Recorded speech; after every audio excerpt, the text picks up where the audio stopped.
Greetings, divinity. How are you? How are you? Let's see. So I'm on my new laptop and my son saved the day because listen, Chrome wasn't on it and I was struggling, y'all. I was struggling. Okay, let's see. Welcome, welcome, welcome. I'm so glad that you're here. How are you? Happy February. Happy February. Who just joined us? Go ahead and leave a comment. Let me know. Let me know. I would sing in Aaliyah's tone, except it wouldn't be in Aaliyah's tone. It would be in my tone, and you'd probably leave the live if I did that. So I'm just going to give you all time to come on and join. So welcome. And if you're catching us on the replay, thank you so much for being here. If you're catching us on the replay, go ahead and put a replay in the comments. Hey, Z, how are you? Welcome. Welcome. I'm so glad you're here. How are you feeling today? Hey, mom, how are you? Love you. Thank you for the cake. Thank you for the cake. Who else is on? Go ahead and leave a comment. Let me know you're here.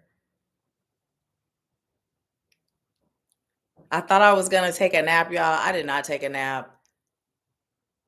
Oh, I'm glad to hear that. I'm good. I'm good. I didn't take a nap. My sister and Light came over this weekend and we did some healing work. And listen, I didn't get no sleep last night and all morning or afternoon. I was like, I'm going to take a nap. And I didn't. But it's good because then when we all done, guess what I'm about to do? I'm about to get in the bed and I'm about to relax and I'm going to take more than a nap. I'm probably going to go to sleep for the night. So anyways, I'm going to go ahead and start pulling cards and see what messages that we have today. What messages Spirit has for us today. Okay. That's what it's angels, ancestors, message you have for us today. Oh, look, we got deserving. And I'm pull from bottom. Those of you that we have discovery, intention, and discovery. Those of you that were here last Spiritual Empower Hour last month, I told you guys that my computer just came up missing. We never found it, y'all, but I'm so grateful that I have insurance and I was able to get me a new laptop. Yeah, we never found it. And I'm still like baffled, like what happened to my laptop?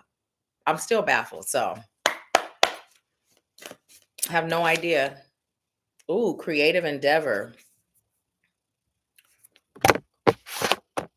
Who just joined us? Welcome. Status quo. And one more from the bottom. Consciousness, victim mentality. Okay. So I'm not going in order of how the cards came. I'm just going to go in order of how Spirit is guiding me to go. So the first thing that came, I'm being guided to do this one first, consciousness, victim mentality. If you are carrying a victim mentality, it's time to get rid of this. And let me tell you what that includes, okay? Sometimes you may feel, and you may not even realize you feel, that people owe you something. If you are looking at your parents, right? You grown as can be, but you're looking at your parents, you expect them to babysit, you expect them to give to you, expect them to do for you. Or you're looking at your spouse or your friends or whatever, right? And you're expecting them to be a certain way, right? Or if you are still looking at your past circumstances and you are allowing that to keep you grounded in your current circumstances as opposed to using it as fuel to move forward, all of that falls under victim mentality. Now, you may think the first part of that doesn't, but it really does.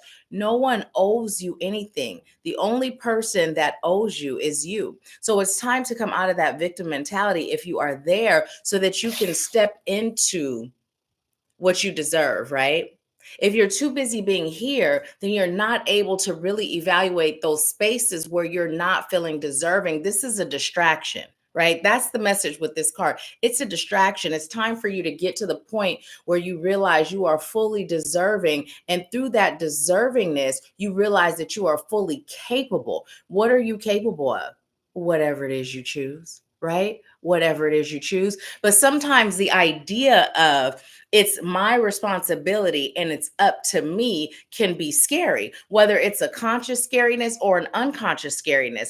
And when you're there, it doesn't allow you to really get in touch with what's really going on. So you're in a season of healing. And even if you've been on your healing journey, I have told y'all plenty of times when I went through my healing journey, right? I got to a point where I had mastered like just life, that part of the healing journey, right?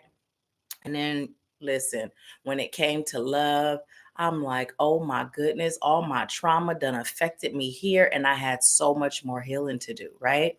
And sometimes it still pops up, right? That humanness, that what you've been used to, it pops up and it's like spirit gotta shake me and say, child, you know what you're worthy of, you know what you're deserving of. This is your season of blessings. Accept it, right?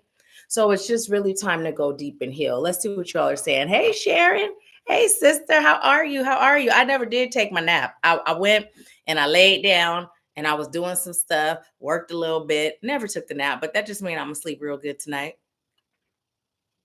Okay, listen, we also have the discovery card. Some of us are in a season where we are being called to either discover who we are for the first time or rediscover who we are. Now, what does this mean, right? Some of us have been functioning in our dysfunction and that has been all we know, right? So, and listen, my sister and I were talking this weekend and one of the things that came up was how, breaking down how much of what I like and don't like is mine versus what was passed down to me, right?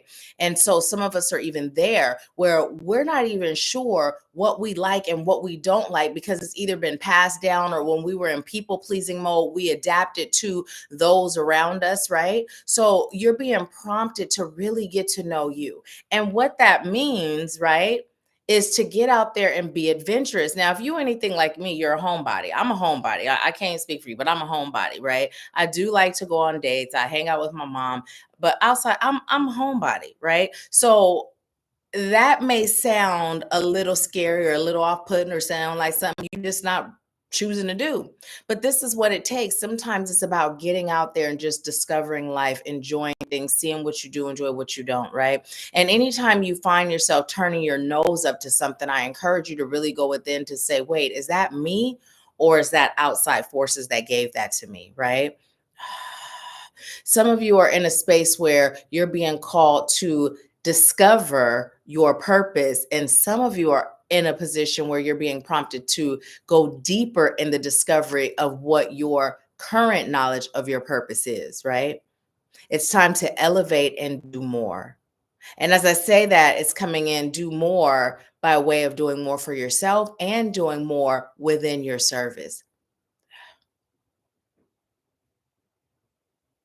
So this question just came in, and go ahead and leave it in the comments and let me know the answer. How have you been showing up for yourself lately?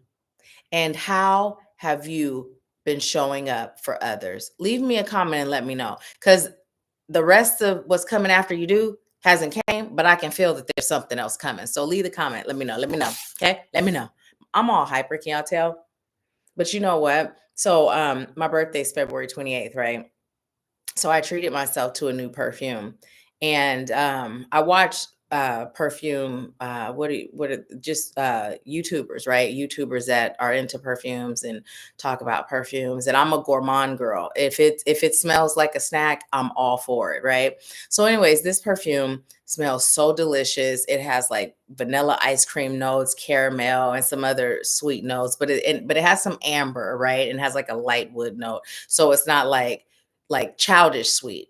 And so she had this other perfume that she was saying smells really delicious with this perfume. And I got a small size of that one because I'm not blind buying that one. I was on the fence about. So I'm like, when I tell you I can smell myself right now, so I'm a little distracted as I'm delivering these messages because all I can think about is yum. It smells so good, y'all. Oh my God. It does. Oh, it smells so good. So anyway, so I apologize. I'm a little hyper. That scent just got me going. I had to give it some acknowledgement real quick. So we have a creative endeavor. Hey, who just got on?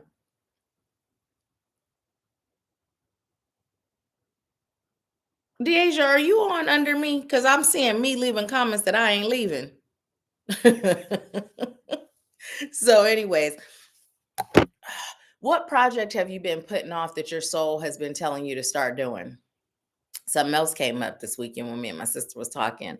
I have been knowing that spiritual happy hour, those of you that have been with me and were with me in Washington State, you guys know that was an in-person thing that I used to do. And so last week or earlier this week, the week's pretty much over today, but I was in bed and I was like, maybe I'll just start doing spiritual happy hour at my house, because what I was explaining was spiritual happy hour has always been designed to be like this way for you all to come and us work together, discuss spiritual things. I do readings at spiritual happy hour, but it's always meant to be an investment that's not really high, because I like to have things where everybody has an opportunity to work with me. But one of the things when you're dealing with healing and energies, I don't always like to do that at home, right? I mean, all you got to do is cleanse the space. However, I was thinking, and I'm like, okay, when you start renting spaces, you know what I mean, then that takes away from it being a lower investment, right? And so when we were talking, my sister had mentioned about hosting things, and I was like, it's confirmation, so it's time. So I am going to start doing that probably within the next 3 to 4 months. I'm gonna connect with Spirit to see when. I have some travel going on coming up, and I'll let you guys know. It will be here at my home, so it'll be like literally a select group, but it's one of those creative endeavors that I absolutely love. And when I moved, I didn't pick it back up, and Spirit's like, it's time, it's time. So I'm actually excited about it. But what are some creative endeavors that you're being guided to do that you've been putting off? Right. What I'd like you to do is ask yourself, why have you been putting it off? Now, one of the things that I chose to release as I was going through my healing journey was perfectionism, right? I was choosing to let that go, right? But sometimes that still pops up in my energy field. And that was one of the things that was going on with this whole thing with Empower Hour. It was like, number one, it was like, ooh, having all that energy in my house, I don't know about that. And then it was, okay, let me get this space, let me do this, let me do, and Spirit's just like, child, that wasn't a part of the creative endeavor. That wasn't it. We just said do it. So what's something that you've been putting off, and why? Why have you been putting it off? Let's see what y'all are saying. No, no worries, no worries. I'm just like, wait a minute. I know I'm not leaving no messages. So yeah. Deasia was saying that it was her. She was apologizing. Hey, sister. How are you? Okay, let's see what other messages are coming in for us today. And while I'm shuffling and waiting until either the card pops out or I'm being guided to take a card, I'd like to just acknowledge the fact that Deasia has been the person doing all the video edits, and I'm just so grateful, y'all. It's not me doing the edits. I record the content and then I send it over, and she adds where you can read what I'm saying. She adds the brand watermark and the reels. Now, those she actually creates, you know what I mean? So I'm just so grateful. And I just like to share that and give her some acknowledgement. Okay, so we have two cards. We have energy, joyous fun. This is so crazy, Sharon, because look, a lot of stuff's been coming up from this weekend in today's Empower Hour. And we have people, the loving woman. So, with joyous fun, as we're talking about self-discovery and discovering who we are, it's about you getting out there and having fun. Even if you know who you are, right? It's about getting out there having fun. And I decided that I was no longer going to be a consumer.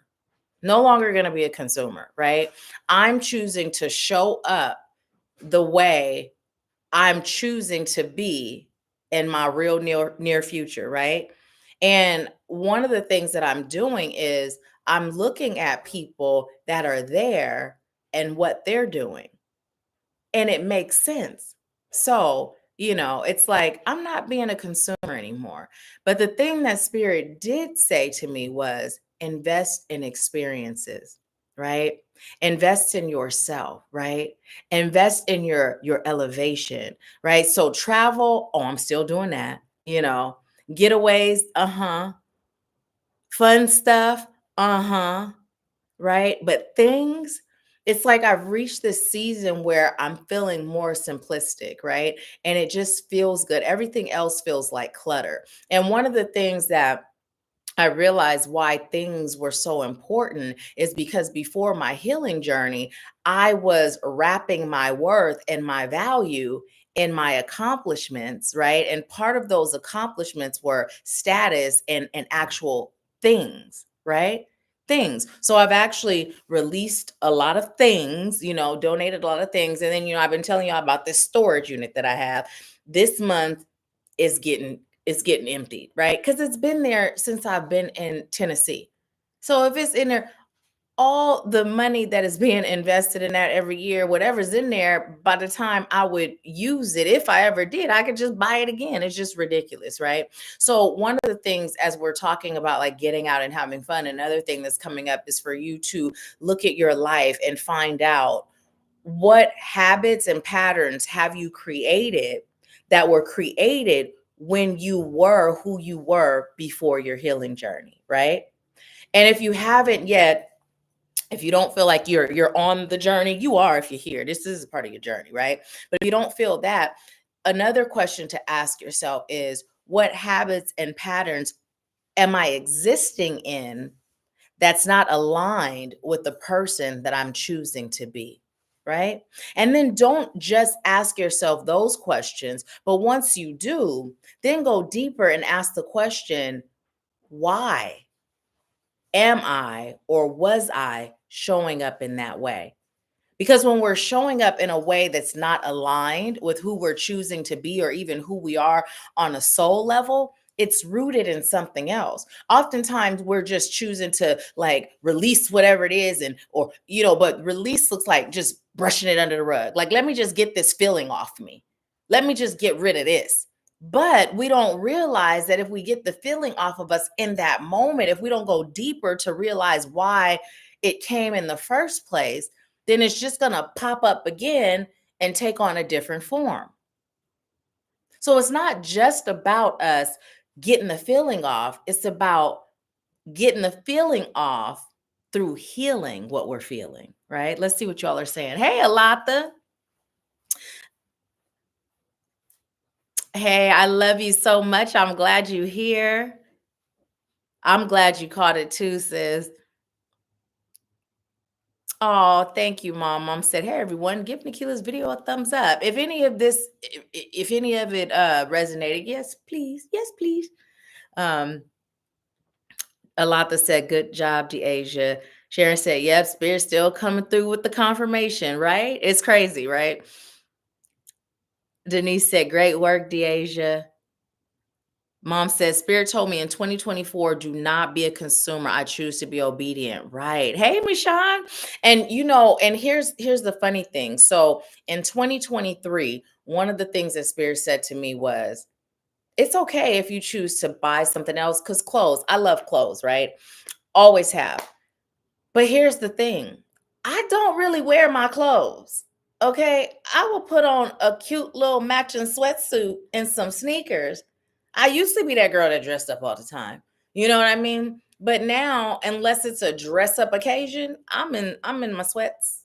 Okay. And in the summertime, I'm in my little dresses, but I don't even wear the stuff I have. So it's ridiculous. I'll see stuff that's cute and I'll be like, oh, I could wear this here.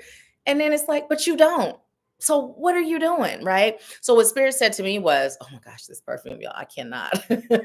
What Spirit said to me was, whenever you purchase something new, you must first get rid of something that you have. That was the first thing. That was last year, right? And so that was what I was practicing, and then it was like, okay, if you haven't worn this and it's been a year, it's time to get rid of it. It's time to get rid of it. And I'm not judging anyone that likes to shop or whatever, even like with me getting this perfume. At first I wasn't going to, and then Spirit was like, it's your birthday month. You deserve a birthday present, because I'm just really choosing to shift my habits.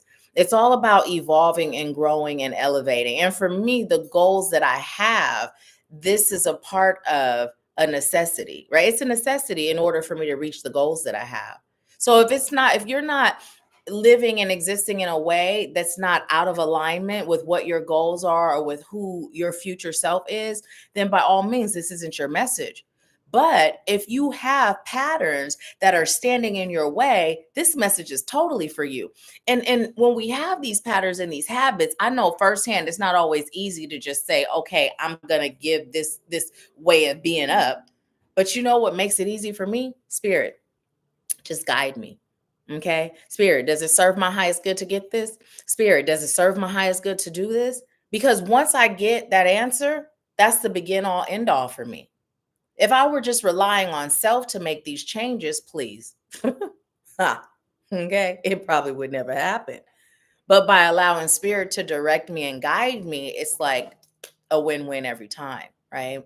So let's see.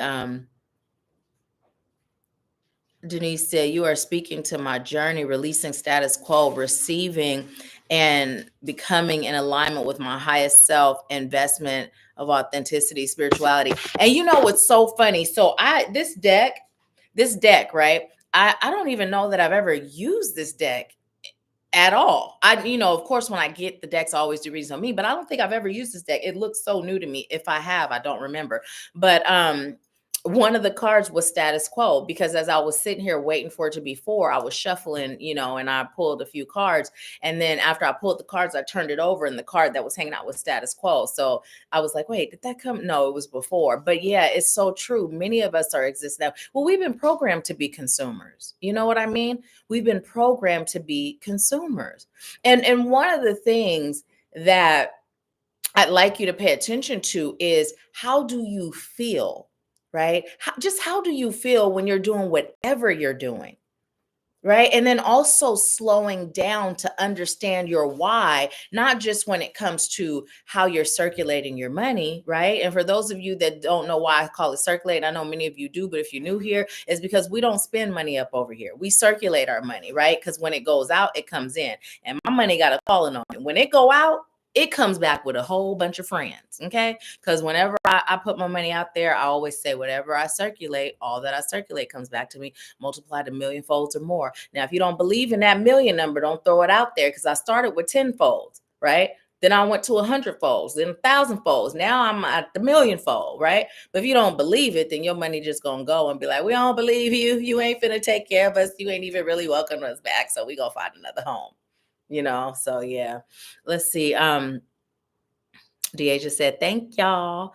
Michonne said, that resonates with me. I released my attachment to clothes and shoes last year. Listen, one year I had 3 big old trash bags of shoes that I gave away, because years ago I had fell and I broke my leg, my ankle, and tore a ligament, couldn't walk for 9 months. So one of the things that I was doing and during this time is I was buying shoes.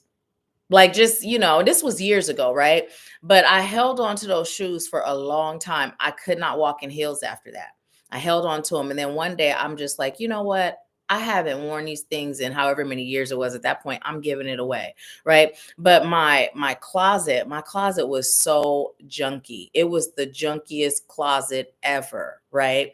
And so, I'm laughing because my sister was like, has your man seen your closet? I said, no, but you know what? I was actually going to show it to him, because he got to know all of me. Like, yes, everything is spotless, but if you open that closet door, oh, brother, let me tell you, it don't look as spotless, right? So it's so funny because he was looking for his slippers, and he went in the closet, and I was kind of embarrassed. But I was like, I was actually going to show you this closet. But then what I ended up doing was I hired an organizer, right? And during that time, we got rid of a lot of stuff. And really all it was that I had too much stuff, and there was not a place for everything. And I've been so proud of myself, because now that I got rid of all that stuff, like, everything is so neat. And so I'm like so proud of me, because I had got to the point where I was like, you just a slob in your closet, like, child. You know what I mean? I was just like, girl, but it wasn't that. It was just too much stuff, too much stuff. And as I'm saying this, just the feeling behind what creates that in us, right? And then the feeling when we let that go, it's so freeing, right? I was that person when I used to go out. You wasn't about to catch me in the same thing twice. I was going shopping every time before I went out, like I was a celebrity or something. That's just dumb. right? I'm not judging myself for real, but it wasn't very smart behavior. Okay, let me just say that. It wasn't. It was like, what are you doing? But it was a part of the journey.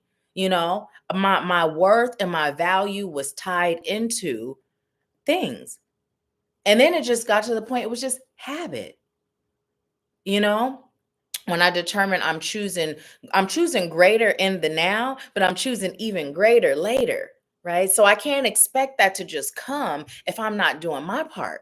And a lot of times that's where we are on our journey, right? We expect for things to just fall in our lap. And spirit is like, listen, I'm here to support you, right? I'm a part of the supporting cast, but you the star. So when you say your lines, because you go first, then I'm gonna say mine, right? But I ain't finna say your lines because that's not how the script was written. So it's time for us to also recognize that. And I'm hearing, what are you waiting for? Right? What are you waiting for? We're in this space where the energy is so open and abundant for us to just experience this life journey however we choose, and that doesn't mean that we're not going to experience pain. That doesn't mean that we're not going to go through these human things that we go through, right? But it's about remembering that there is a purpose in everything, right? And then being open to realizing what that purpose is. Now, while I say that, I'm not telling you not to go through whatever your process is on your journey, right? Because we are human. I told you guys before, I used to give myself 24 hours if I was feeling something. And then I got to the point where I chose, I'm not even giving you that. For what?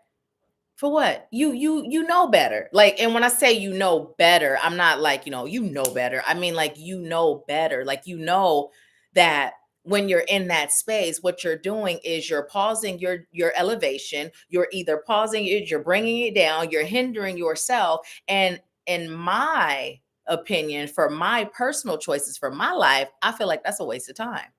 So I'm instantly going into, let's heal this, let's release this, right? Recently, one of the things that I realized is that, okay, this human vessel is going to do what this human vessel do, no matter how elevated you are, no matter how much you've healed. So those of you that feel me on, I done healed and I'm elevated and I'm in maintenance phase, right? The human vessel gonna do what the human vessel gonna do. So you might find yourself at times feeling a little out of whack, a little off, a little wonky, and you may be like, "What's going on?" Right? And you may just think, "Oh, I'm gonna get some energy healing," and that may pacify it. But here we go back to being led to go deeper, right? Recently, I realized that I was scared, right? It was the most randomest thing. I just started feeling like off and panicked and this and that, right? So, one of those of you that are in the soul family, you've heard me share this, but those of you that are with us today that are not in the Activating You mentorship soul family, let me tell you what was going on. So, first thing, it started with back in the day when I was married, we decided to get into buying and selling, right? When we bought our home, the market ended up doing what it did and it went down. So we ended up holding on to the home. When I divorced him, I left him the house, right? So what the real estate experts have been saying is like, oh, the market is going to go if you buy between now, at this time, I believe it was like in December, between now and February 28th, right? The market's going to do what it did when it went up in COVID. So I'm like, oh, it's time to buy a house because I've been feeling like renting is throwing money in the trash to me. It's like throwing it in the trash and setting it aflame, right? There's no investment in that. Although I don't mind apartment living because my apartment is more, it's like a house. The size, it's nice. Love the view, love it. I could call maintenance and I don't have to pay nothing extra to get stuff fixed. I love it. However, I'm all about the investment of it all, right? So I'm in this space and I talked to my partner about us buying a house together, right? And he was like, let's do it in about a year and a half. And he had some reasons why that had nothing to do with me and him. It was just some reasons why, right?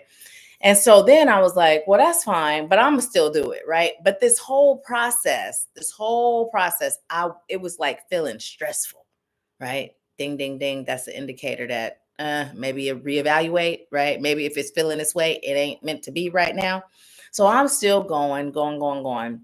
Now, every time I tell you these stories where there's lessons, right, there's always a flip side to it. Because remember, everything serves our highest good. So as I'm going looking at homes, the realtor that I get connected to, right? Oh my goodness, so amazing. Such a spiritual woman. She wrote this amazing book. And I'm like, as soon as it's ready, please let me know so I can share with everybody. It's a kid book. Love it, right? So, anyways, this is what happened. So I'm on Zillow and they ask would I like to go see this particular home. I say yes. So they connect me with her. Now instantly I'm like, let me look for a real estate agent.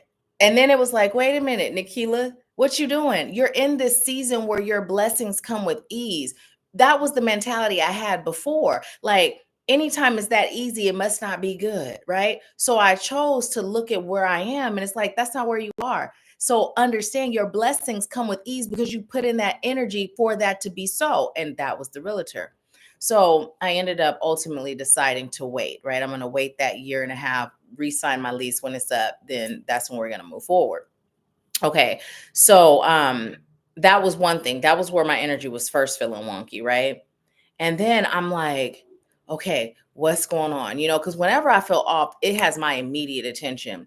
So I'm talking to spirit and I allow my inner child to come up, and my inner child literally started to speak. And it really was like how I would have said. And it's like, spirit, I'm scared, right? I'm scared, I'm scared. And it was just the different things. I'm scared because the nature of this work that I do, people are in the mentorship. It's a 12-month mentorship. Some people stay. Some people have decided you're my life coach forever. Some people do their 12 months and then they're done. Some people do a little longer, but then, so it's always like, like this, right? And same with the retreats. It's like some people keep coming back. On some retreats, it's a full house. We have more people than there are rooms. Got to get a bigger space sometimes, so this whole thing, right? So I was just in this space where, I jokingly laughed because I told y'all how my dad, when he shared with me how when he was just making everything happen, like manifesting, although he didn't use that word, I don't remember what word he used, but he said it scared him. And I was like, it scared him. That would never scare me, right? And then it's like, now I get it. I get it, right? I get it. Last year was so just incredible where spirit was blessing me to the 10th degree. And here we are. I've elevated. So now I'm raw again. I'm an infant again. So that right there is a thing, right? Now we're starting a new year. Now, I'm looking at everything like, and then once I expressed what I was afraid of, and let's not talk about the love thing. Everything is so perfect and so great. That part of me that was abandoned my whole life, that old trauma started popping up. And I'm like, I'm scared, spirit. I'm scared of that too, right? Once I was able to know what it was, that's when the healing began, right? Because sometimes that old residue, it comes up. We human. But listen, so we go through all that, we heal it. And the spirit reminded me of some things the spirit has said to me before. Some of it was coming through conversations I was having with others, right? And it's like, oh yeah, you said that to me, spirit, right? Like, this isn't a fluke. This is your life. This is not a fluke. This is your life, right? I got you. And then I'm sitting there like, girl, spirit got you. It's like that disconnect. This physical vessel was like, hold on now. We moving at a rapid pace now. Slow down. Whoa, Nelly, I'm a little scared.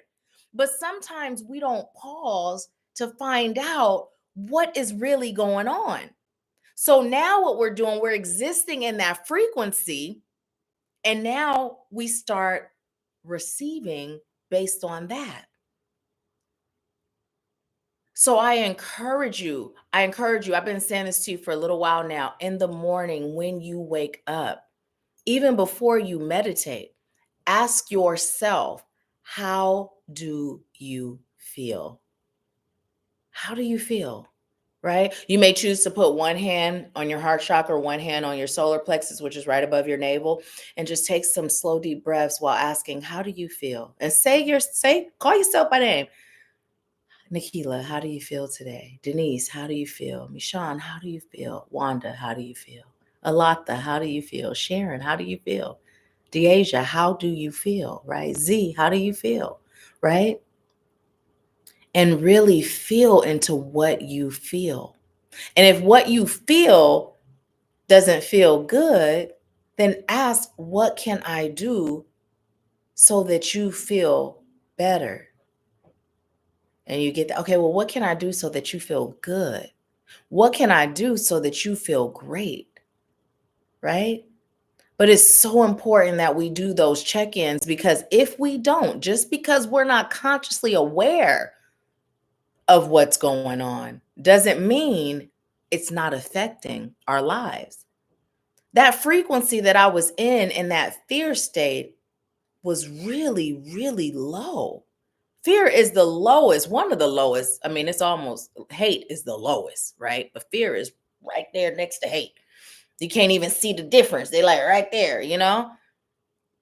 But our life will be affected if we're not slowing down to pause and we're just going, going, going, and we're feeling something, whether we know what it is or not, it's affecting what we receive in our lives, right?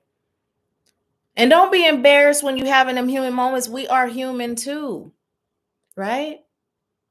I am a divine being having a human experience. I am a demigod. I know who I am, right? Spirit told me a long time ago who I am. However, I am also human. So I also go through human things, right? But us being in awareness of who we are, what we're capable of, right? The things that we've learned on our healing journey, the things that we've implemented, and even just being open to spirit guiding us when we don't know, because there's things we don't consciously know, but we have access to it all, and spirit will guide us if we're open, right? So let me see what you all are saying. Hey, Anitra. Hey, Stephanie. Let's see.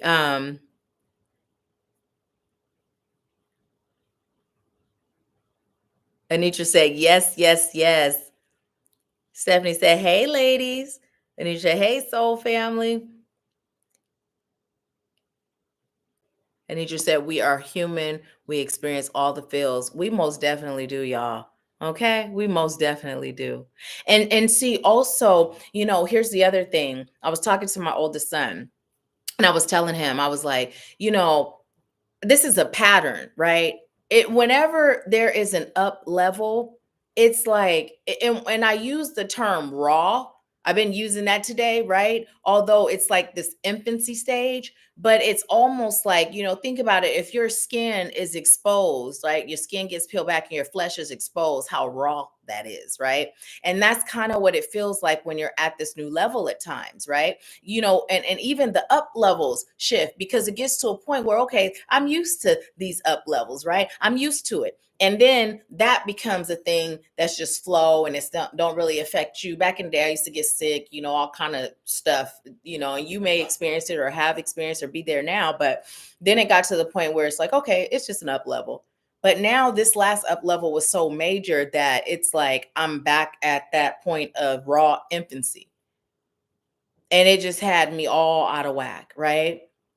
And so let me go back to the whole thing of rushing to invest in the real estate. Well, you know what that was? That was a lack of faith, right? And it wasn't even that I was aware that that's what it was, but that's really what it was. Anytime I have to rush to do anything to get anywhere, that's a lack of faith. Because taking my time, right? Moving with intention, being guided. Did I stop and ask spirit, does it serve my highest good right now? Right now? No, I just heard what the expert said, and I'm just like, all right, spirit, make it happen, Captain. If I had slowed down, spirit would have said, you good. I got you. It don't matter when you purchase, it's going to do what it do. So you just go ahead and take your time because now is not the time. Right? So not only are we being encouraged to pause and check in with self, but we're also being encouraged to always pause and check in with spirit, check in with source, right? Check in with your divine spirit team, right?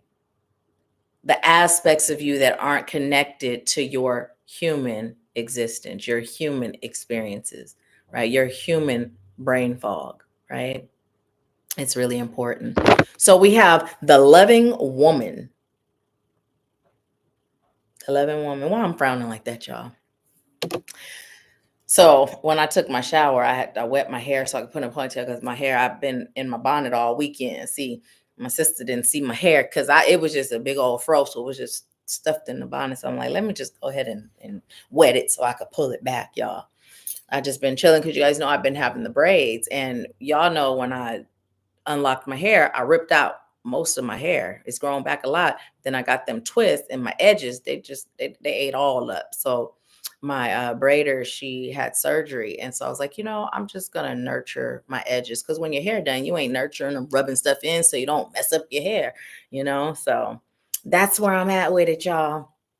So with the loving woman, instantly when I grabbed that card, what came up is it's time for you to be that for yourself. And if you're not a woman or you don't identify as a woman, take out woman and put in whatever you are, what you identify as. But it's time for you to start being that to and for yourself. Right. And we hear this all the time. Y'all, I cannot. This perfume is distracting. Oh my God. But anyway, you're being called to be that to yourself, right?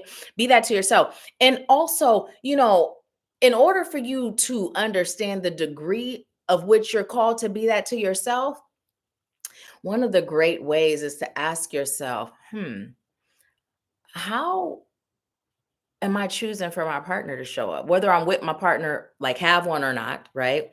How do I choose for my parents to show up for me? How do I choose my children, my siblings, my friends, my employers, aka investors, right? How do I choose? How are you choosing for the world to show up for you, right? Figure that out and then be that for yourself, right? Be that for yourself. We attract what we are, and oftentimes when we hear that, what we interpret that as is okay, that ass. We interpret that as if I am in a space where I'm opening myself up to receive love, right? Then I am going to be that to attract that partner so that partner can match my vibe, match my energy, right? But here's the thing, when you're being what you're choosing to receive to yourself, it's not just a matter of a partnership with others, it's a matter of how the universe is going to show up for you, right? Sometimes we get real specific and then we be cutting ourselves off from all this other stuff we could get. But it's important and it goes beyond just a partnership because you may be sitting here like, well, child, I got my man or I got my woman, right? We good up over here, right? But how are those clients showing up? How is that investor treating you? How are your friends treating you, right?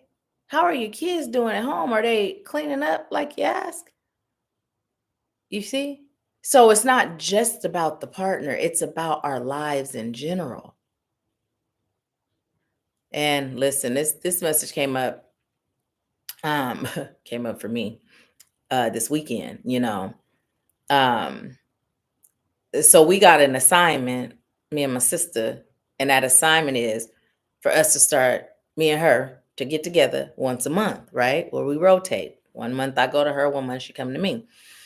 And so that whole thing is, I'm not a big social person. I'm just not. I could love you like a fat kid love cake. Okay. I'm the fat kid, y'all, because I got some cake in there right now. Okay. And I love it. But when it comes to socializing, it's really just not my thing, you know? So, anyways, but I'm actually excited. I'm actually really excited, But this isn't just for me and it's not just for her. We're all being called to start socializing, right? To start socializing more. It doesn't have to be all the time, right? But start socializing more. And listen, this is the first time this has come up as why. The reason being is that you have so much to offer, and sometimes people are not going to receive what you have to offer in a setting, a professional setting. Sometimes what you have to offer is meant to be shared with those people that you're socializing with. And sometimes those people you socialize with have so much to offer you that if you at your house in your bubble, right, you're not going to receive it. And it's fun. It's one of those things to where if you're not doing it and you're just used to being a certain way, you're not going to realize the fun in it all, right? It's fun, right? Let's see what y'all are saying. 70 said, I have experienced them all this weekend. Yeah, this I'm gonna have to unpack more. Yes, for the socialite, excited for y'all. Yes, I'm excited too. I'm super excited. I'm like, okay, spirit, I'm listening. I'm listening, So yeah, let me see. I'm gonna pull from the bottom. Love you, honey. Have a good day. Oh, look, y'all. We got fragmented energy. Now let's look at this picture because I believe there's a video that I have posted here where it's walking you through calling fragmented pieces of your soul home. I know that we done talked about this 50 million times, y'all, but this visual is everything, right? This visual is everything. It's everything. So you may or may not know when we experience painful things, right? It can even be something as simple as stumping your toe. It does not have to be a traumatic childhood, you know, my life back then thing. It can literally be you stumping your toe. Anything that creates pain, a piece of your soul gets left in that situation or in that space where the pain was created. And so oftentimes, we hear that you're perfect, whole, and complete, but we don't always feel that. And a lot of it just has to do with there's so many pieces of our soul that's been left in all of these places. And it's time for us to call those fragmented pieces home, right? So the way you do that, and I encourage you to do it. When you lay down today, do it. Or when we get off of here, sit there and do it, right? But just take some slow, deep breaths and call in the fragmented piece of your soul. I call in all the fragmented pieces of my soul. I call them home to me now. I call them cleansed with highest light and love. Come home to me. This is where you belong. I love you. I'm so grateful that all the fragmented pieces of my soul are cleansed as they make their way back to me now. I love you. You are whole and complete. You are perfect, whole and complete, right? And as you're doing that, as you're breathing, now remember we talked about some of us, we are more sensitive and some of us are less sensitive, right? So you may not feel subtle energies just yet, but through meditation, right, and being open to feel, you will, right? And the more you allow yourself to feel your feelings, you'll start to be able to feel subtle energies. And some of you are just like, listen, I be feeling it all. If you are feeling things, you are going to feel the fragmented pieces of your soul making their way back to you, attaching to different parts of you. It's super important to make sure you claim them as cleansed before they come home. Because we're not choosing to bring the trauma, we're choosing to bring the cleansed, right? No trauma pieces of our soul home, right? And then at the end of that, just send whatever pieces of those that you've encountered in your life. I am so grateful. I lovingly send all your fragmented pieces of your soul to you, right? Cleansed in highest light and love. You are whole and complete. And you don't have to take much time to do that. At the end, after you've called in yours, then you can just send their fragmented piece of soul to them, right? Or you can do it first, right? And then call in yours. That may feel better doing it first. So, yeah. Let's see. A lot that said, Nahkila, I paid for a reading and would like for you to tap into my case. How it's looking for me. Will this end soon? I've been having some days where I'm feeling like letting it go. It's draining. Thank you so much, Alatha. So, before I even do any more general messages, what I like, and it's 447. We're going to look that up because there's a message for all of us. And as I was saying, all of us, a lot that it's also going to be a message that speaks to where you are now. But do not give up, right? Your case, it's fine. It's going good, right? Speak your truth. And then also the things that I've been talking about today, as far as like that frequency that you're feeling, right? You are at the point where you are embarking on something that is going to be bigger than just you. And it's been coming up, right? Since you and I first met, since we first started working together, it's been coming up, this of which you are here to do. So as your case comes to a close, you are not only going to have the resources, but it's almost like this relief that comes with it, right? Where you'll be able to now step into your power and serve on the level that you're here to serve. And it's really, the resources are a secondary, but right now what's happening is energetically, you're super bogged down with the experience, right? The experience in and of itself. And it's like this case is going to not only, I'm hearing, catapult you into another level of your journey financially, but it's going to put you in another level because it's like the closing of a chapter, right? It's like the lid is still off of the experiences. And once this closes, it's like that chapter closes and it's almost like now I can breathe. right? Now I can breathe. So just as I was saying to you, that fear feeling, right?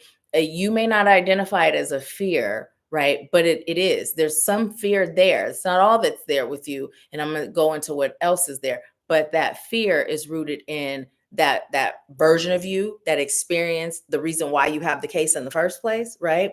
So you getting in touch with her and soothing her and letting her know that this is important. It's important for you to have a voice, right? This is going to not only help you heal, but help so many others heal, right?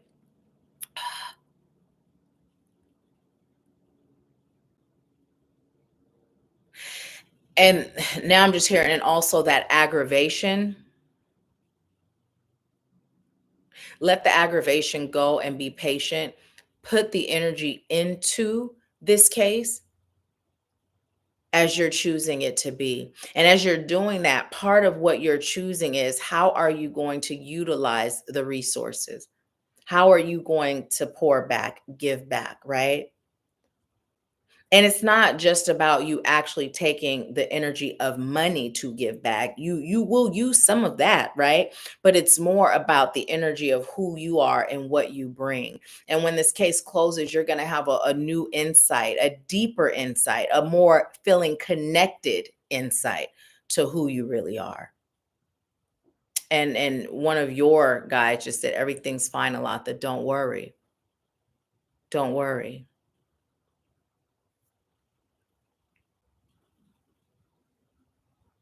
So they just said stop being afraid of what's coming and focus on what's next, right? What's next? Okay. So at first when I heard that, it felt like what's next in the case, right? But that's what it felt like to me, my 3D self. But as soon as I felt that, it's like, no, that's not what's next. What's next is what's next for you. Seeing yourself in that space where the case is done, you've won, right? You're victorious. And what's next? What are you doing next? Right? Focus on that. Whenever you start feeling how you've been feeling about the case, go into that space of focusing on that. Right? Seeing yourself there. Start building at that point. Now that song, Don't Be Afraid of the Way It Feels. And they even said the part, it's real love, right? This, they're saying it's a passion of love. It's going to lead you into your passions of love.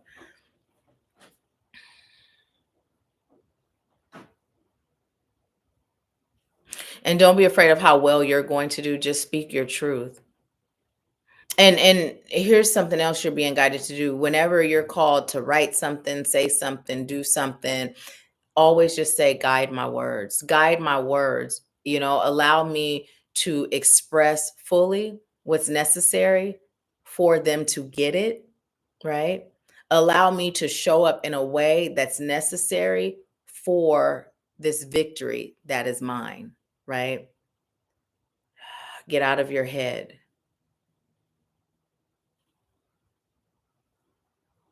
Okay. So that's all. That's all. Focus on the things that just came in for you to focus on. That's what they said. They said, tell her. And then that's what they said. That's all. That's all. Tell her. That's all. That's all. Focus on the things that you gave her to focus on. Just remember that you're in control, nobody else.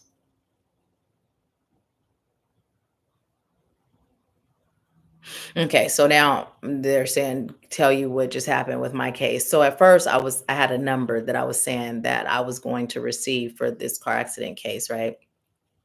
And then one day I was like, "Why are you saying that number? Why are you saying that number? You tripping?" So I said a different number. And let me tell you what ended up happening. My attorneys, they were to take a fourth contractually, but they took a third. And by them doing that, it gave me that number that I was choosing, right? So they told me to share that with you because we are in control, right? We really are. We're in control. And, it's not just like Okay, well, as I was about to say this, they would like me to clarify. Sometimes it is, but not for y'all. Us as in light workers, y'all as in us light workers, right? But it's not like we can just go around with ill intentions and have this power to control, right? Now, for some that are on that side, yeah, they have the same powers that we do. But for those of us that are in the light, we're not blessed in that way, right? So the fact that this is something real, this is something honest. This is something that you're deserving of. And it's something that allows you to do such great things. There's nothing that's going to stop your victory but you. So don't get in your way when you're feeling those things. Do some of the stuff that we talked about, like being in touch, processing, and then focus on what they told you to focus on.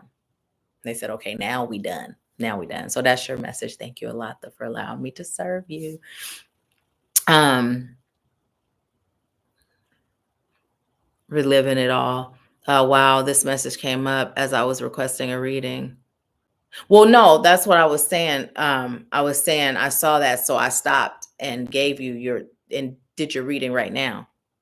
I didn't even look at the phone when once you said you sent it over. It was like, okay, just let me go ahead right now, right now.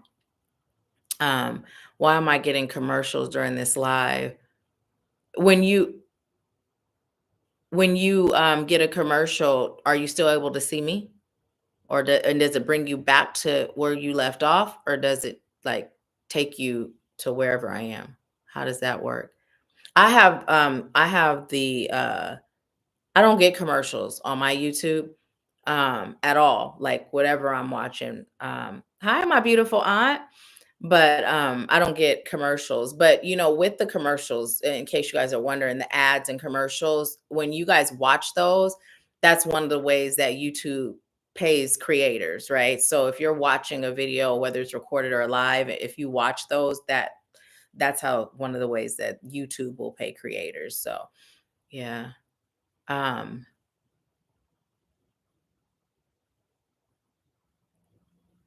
It's been a long journey and I have fought so hard. It's so draining. I definitely hear you though. You're very special about my feeling. It's very specific about my feelings and thoughts. Especially the about afterwards and finding my purpose. Yes, yes, yes. Because okay, so for those of you that don't know, Alok and I worked together from 2018 to 2021, right? And a lot that, as your gifts and your purpose, like I've always been deeply connected into that. And I remember, you may not remember, but I used to think you were pulling my leg, because you know what I mean, when I would speak of your gifts and how you would react, I was like, you're playing. You're like, I really thought for a long time, I thought you were testing me. Like I thought, she's testing me, like she's not for real. Like I really thought you were joking, like just tricking me, trying to, right? But anyways, so I've also felt, as we went deeper into the work, that you weren't fully connected to the depths of your gifts, right? And so even when I connect with you now, whether it's through a inbox or however, I can feel that you are still not fully connected. In fact, I feel a really deep pause, right? Um, and so right, once this is done, and it's not even like it's a conscious thing, it just is, right? I mean, of course, it wouldn't have to be that, but it requires you being in that space of pushing against whatever is creating that pause, right?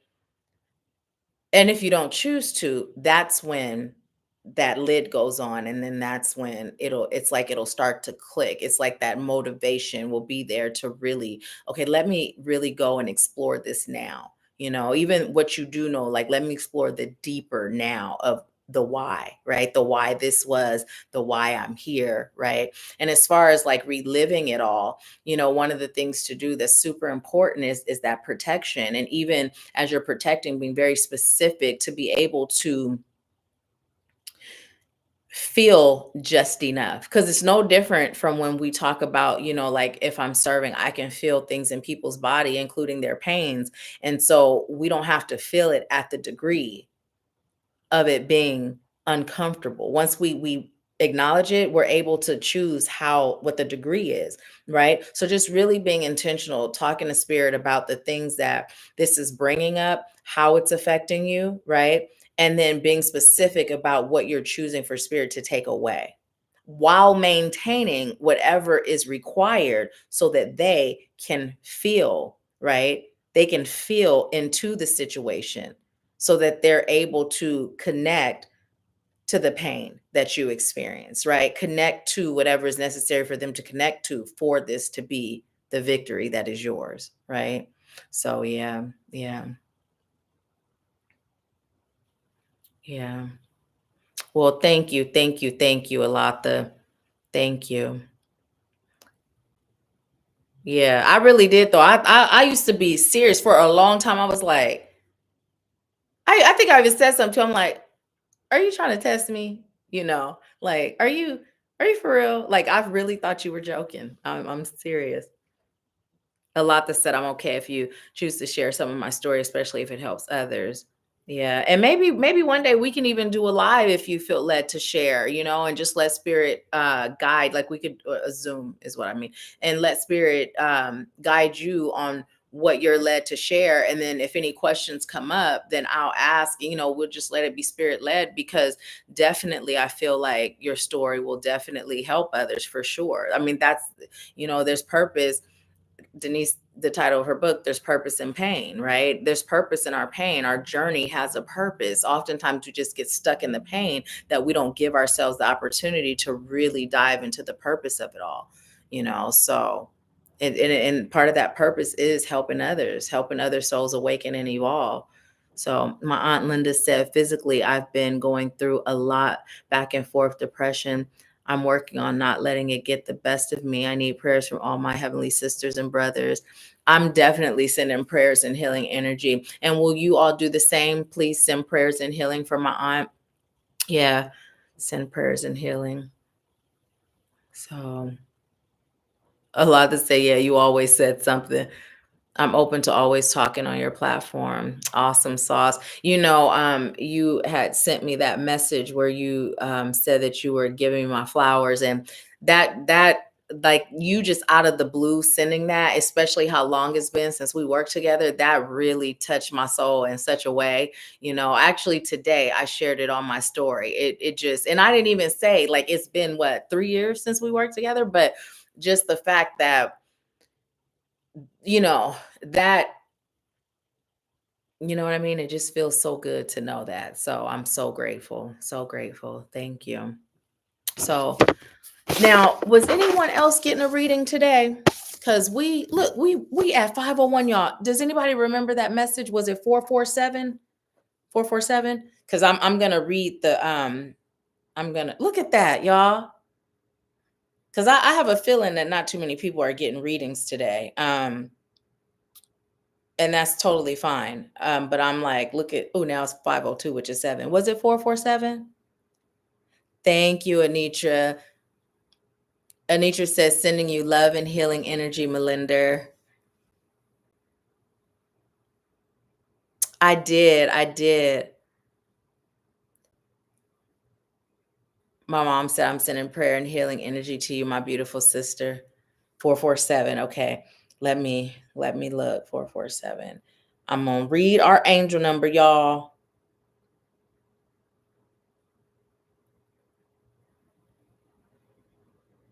My aunt said, thank you, everyone.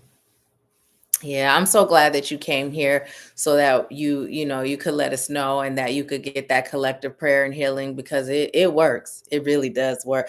And you guys, will you send healing energy and prayers for Anitra's mom too? Denise says, sending prayers, Auntie.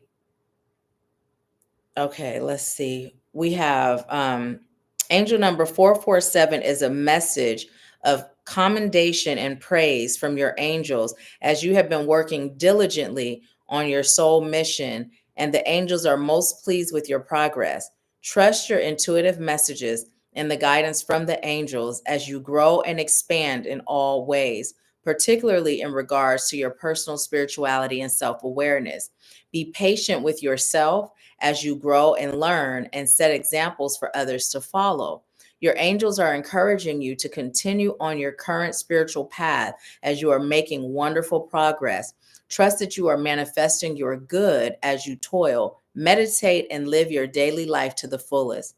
Angel number 447 may suggest that if you are considering expanding or beginning a spiritually based practice, career, and or profession, or heart-based project, the angels will support and encourage you towards achieving success. You Okay, well, they said you will need, but we gonna say it will serve your highest good to put in some hard work and effort. And we're gonna change hard work to consistent energy and effort. But you will find long-term rewards and benefits for yourself and for those with whom you serve. Ask for angelic guidance when feeling any doubts or fears as to your path. Angel number 447 is a message to take time for personal reflection and contemplation and set aside goals and plans that are aligned with your true self and soul mission. If feeling inclined to seek further knowledge, look to your options and allow your intuition. Look to your options and follow your intuition. Okay, y'all. So listen, this message right here, the reason why I kind of chuckled is because we was just talking about that. And y'all remember, oh Lord Jesus, I'm buying that other perfume, y'all. I am. Because it's not like I ain't buying nothing. I'm buying it because I just keep getting whiffs and I'm like, oh, okay. Focus. I don't know why it does that to me, but I love a good smelling perfume and a good smelling cologne. Y'all know it's like, whew. Okay, but anyways, let me tell you, one of the ladies literally said she be feeling like licking herself. It's okay, anyway. But so this message breaks down everything that we were pretty much talking about, sums it up. And then a lot also, remember I said that it was especially going to be a message pertaining to what your question was. And so as I was reading the spiritual path part, if you put in your case part, right? But then also this is a part of your spiritual path, right? And then also when we were talking about like doing the self-reflecting and making sure that how we're showing up is aligned with who we are as our future selves, right? And it's also talking about if feeling inclined to seek further knowledge, look to your options. Well, y'all know some of y'all been guided to work with me and y'all still ain't done it. So hey, check in, follow your intuition. I'm still here. I'm still serving. I'm waiting for you. I'm waiting for you.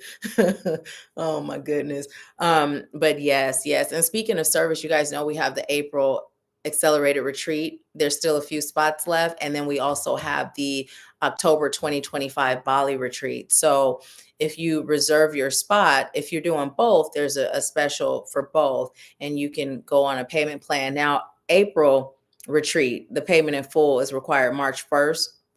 I mean, you could do a payment plan, but it really don't make no sense, right? And then the Bali retreat is October 2025. And this one, the Bali retreat is going to be a week long.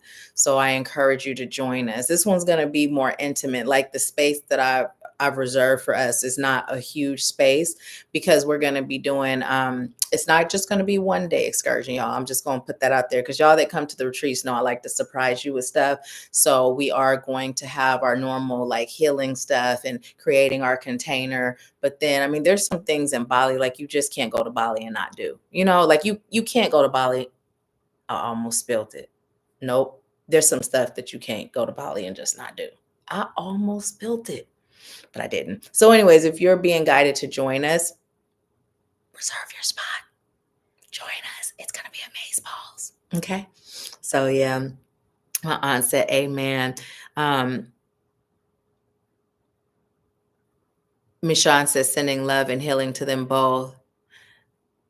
Aunt Linda said, thank you, my niece Denise. Sending prayers and healing to your mom, Anitra. Michonne said, it's funny because that's how I am with the new Dawn dish. So really, listen. Oh, I said, Nahkila, do you feel like licking yourself? I mean, I can't go as far as say I feel like licking myself, but I really feel like, oh gosh, like some scents just make you feel happy and good. Like, because I could really smell the vanilla ice cream. Like, it's just so good. I'm gonna pull a couple of cards for us, a couple more cards. It's just so good. And I usually don't like amber, like that vanilla scent that you used to have, like it was heavy on the amber. And although I can smell the amber, like she did a good job. Um it's a collaboration with a YouTuber, her name is Sharita M, with Navitas, and I don't know the name. Like I don't know how to say the name. I can't even think of the name. But if you Sharita M, like it's her collaboration with them. So I mean, it'd be easy to find either on Navitas or whatever. And the perfume by itself smelled good, but this one that was suggested to mix it with, oh my goodness, it took it to a whole nother level. And it's almost like the sweetness comes up even more. I can still smell the amber, but like the vanilla ice cream is like oh, it's just good. I'm not like them perfume YouTubers that can tell you they eloquently describe the notes and stuff. No, I just know it smells yummy and it's making me feel real happy. And every time I get a whiff, I apologize for being distracted. If you only knew how many times I actually was distracted versus how many times I said something, you know how good I'm doing right now. But anyways, we have planning and action. And this is energy. The reason why I'm smiling, you guys, is because you see that pocket watch right there. Wait, right there. You see that pocket watch? So when I first started Ashworth Scott Life Sculpting, the logo was a pocket watch because Ashworth is my maternal grandmother's maiden name and Scott is my maternal grandparents' name, right? And my grandfather used to have a pocket watch. And so the whole the whole thing with Ashworth Scott Life Sculpting is me honoring them, but also as I serve and do this work, I choose to pour into those that I serve love, like the same love that my grandparents poured in me. It was unconditional. It was without judgment. It was pure. It was genuine. And look, y'all, it's making me emotional, but it was just one of the best loves that I've ever experienced. Right. And so as I serve, I'm choosing to honor them by loving like them, right? So, anyways, when I saw that pocket watch, it just kind of made me chuckle because, they always here, right? So planning and action.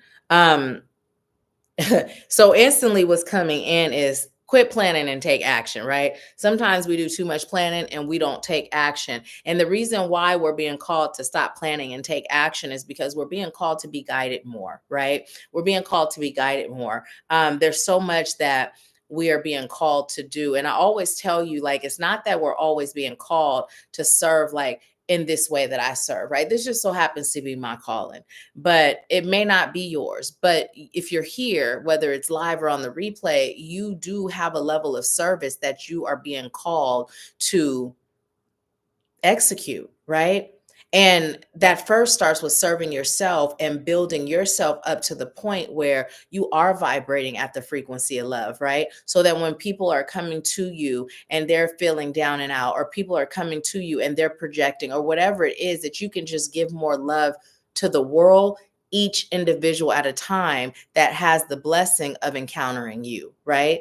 And also understanding that whatever you're doing in your life, like you being you, is serving, right? So spirit is just like, stop planning and waiting for that perfect moment and just do. I will guide you. You don't even have to have the next step. Just take that step that I gave you, execute that. And when you turn to me to ask for the next step, before you can even speak it, I'm giving it to you, right?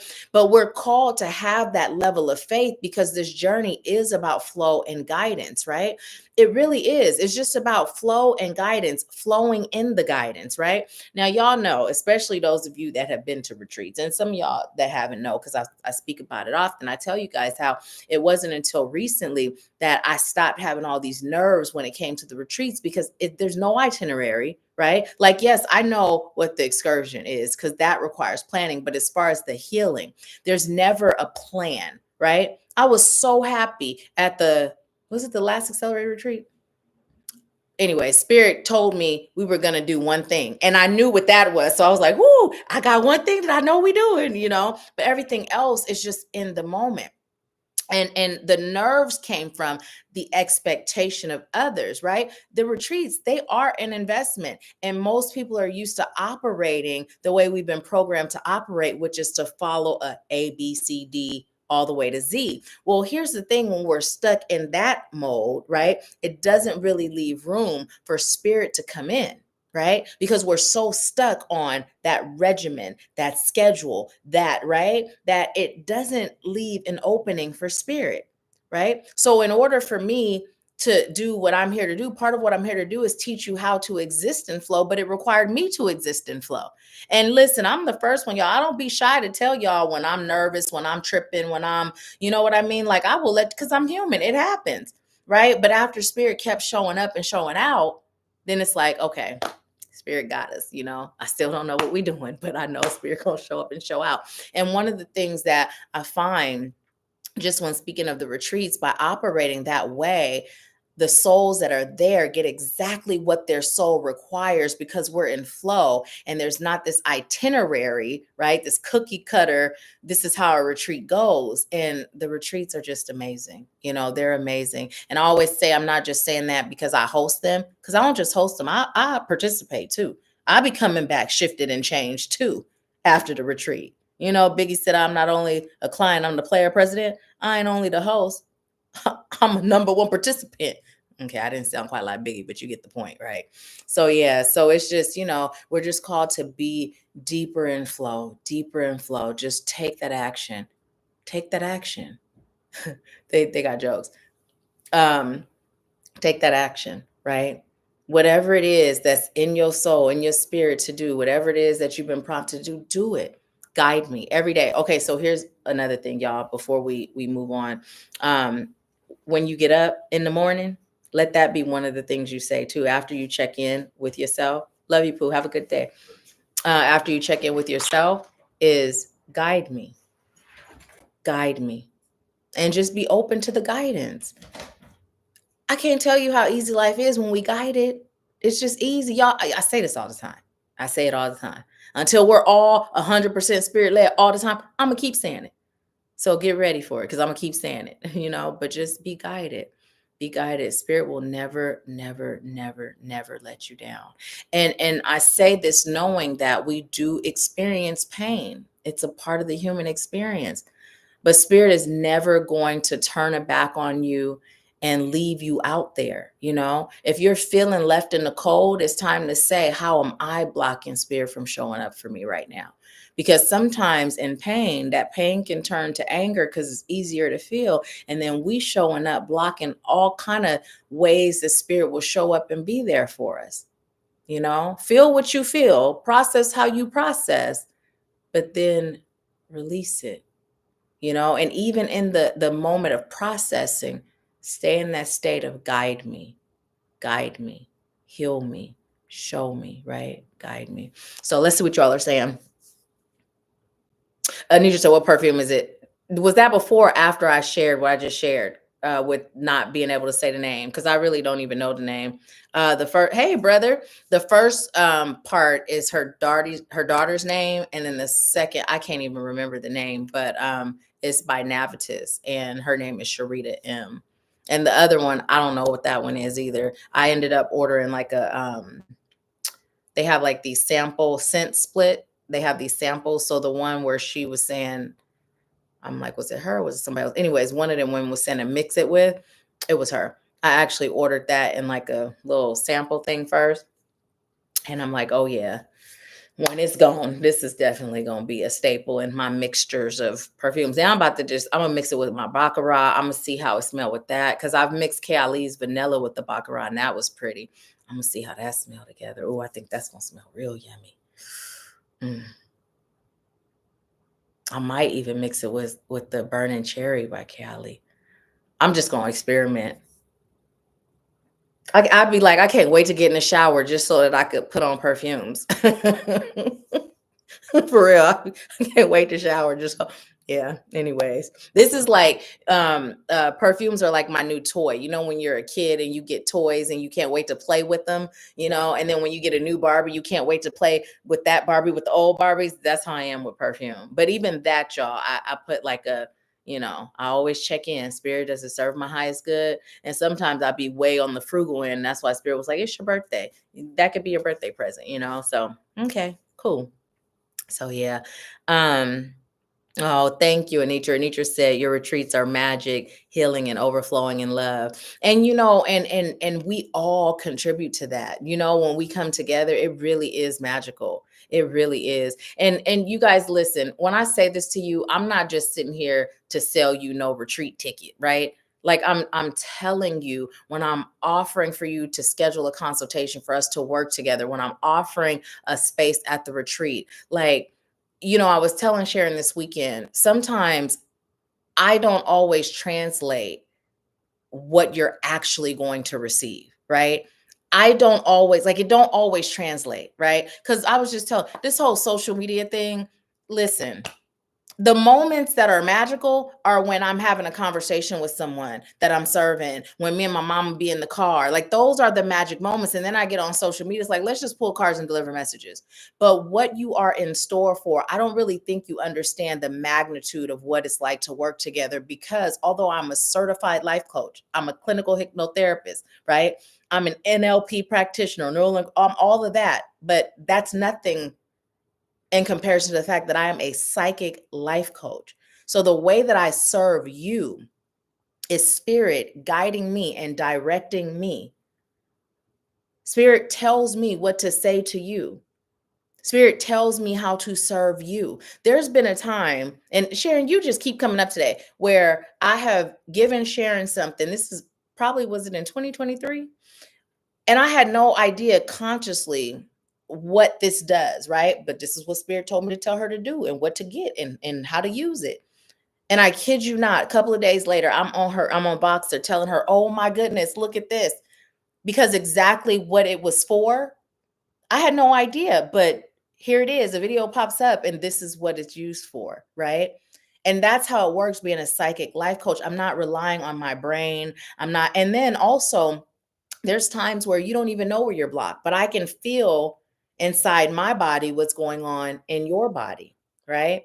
And so I'm able to know where those blocks are. So there's just this whole thing of what I do, and I don't translate it well, and I know this isn't a manifestation. I've claimed, like, Spirit allow me to be able to, but one of the things I said is just let those that are meant to work with me feel it.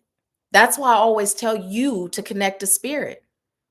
Ask Spirit, does it serve your highest good? Because if you waiting for me to really tell you exactly what I do, I really can't.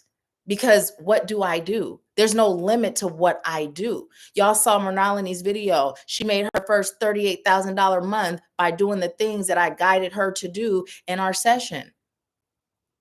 She showed me her income stream, and it was steadily going up. And by the time that month was over, when we did the video, it was 38, but by the time the month was over, it was more than that, right? So when you think in terms of a life coach, there's differences. There's levels to this, right? And that's what it is. I don't ever give you anything that's coming from me unless Spirit says, okay, now share this example, share this experience. But everything is coming straight from source of highest light and love. So if you do the work, results are guaranteed. Because like anything, you're going to get what you give. So if you half-ass in the work, you're going to get half-ass results. But if you all in, you going deep, you doing the work, what you get and what you bring to the table. There's times in sessions where people will say, well, just tell me what Spirit has for me. And at first I used to entertain that, right? Until Spirit said, no, have them go in and bring to the table. If you're not going deep and you're not bringing it to the table, I'm not going to pull it about you now. We're going to work at the level you at, right? Unless Spirit say pull it about you. Whatever Spirit says is what we're gonna do.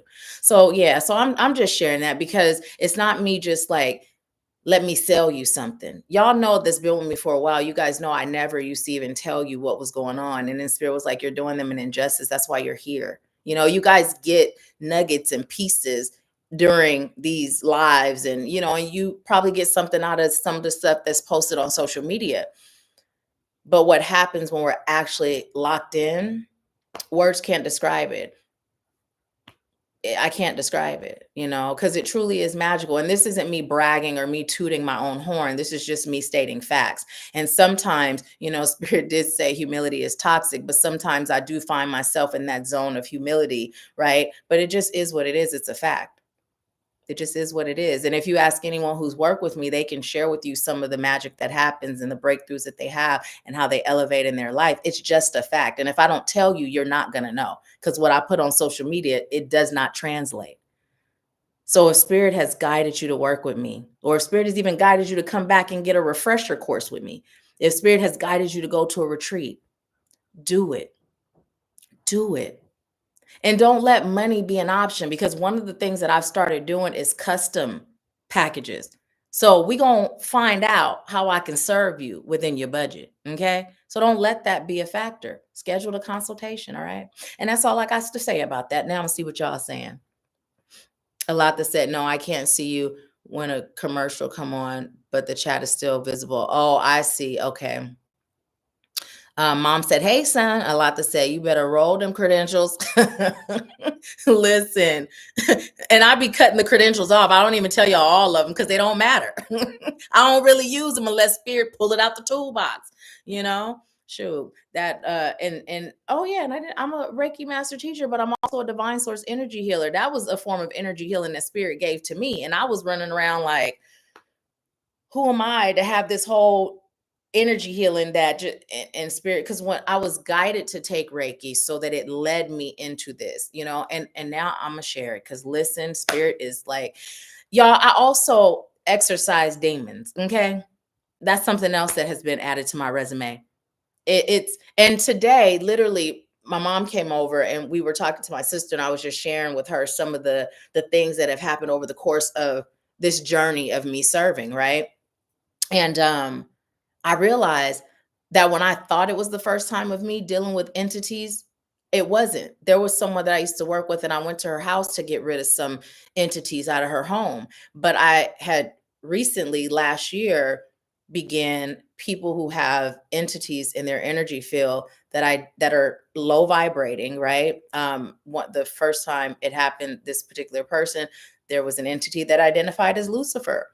And when I tell you, that's what I was sharing. I'm scared. Not in the moment now. In the moment, I'm suited and booted. Guide me, my ancestors there, you know, they protected me, they shielded me. But listen, I'm like, Spirit, why you didn't tell me this what we doing? And the reason why I didn't share this before is because I'm like, Spirit, you're gonna have to just bring them to me, but I ain't advertising this because I really don't like this part of the job. And just now it's like, girl, you better share, right? And so, anyways, when I tell you I was scared after the fact. Okay, my human self. And Spirit said, that's why Spirit didn't tell me that's what we were doing. I'm thinking I'm just going to do energy healing.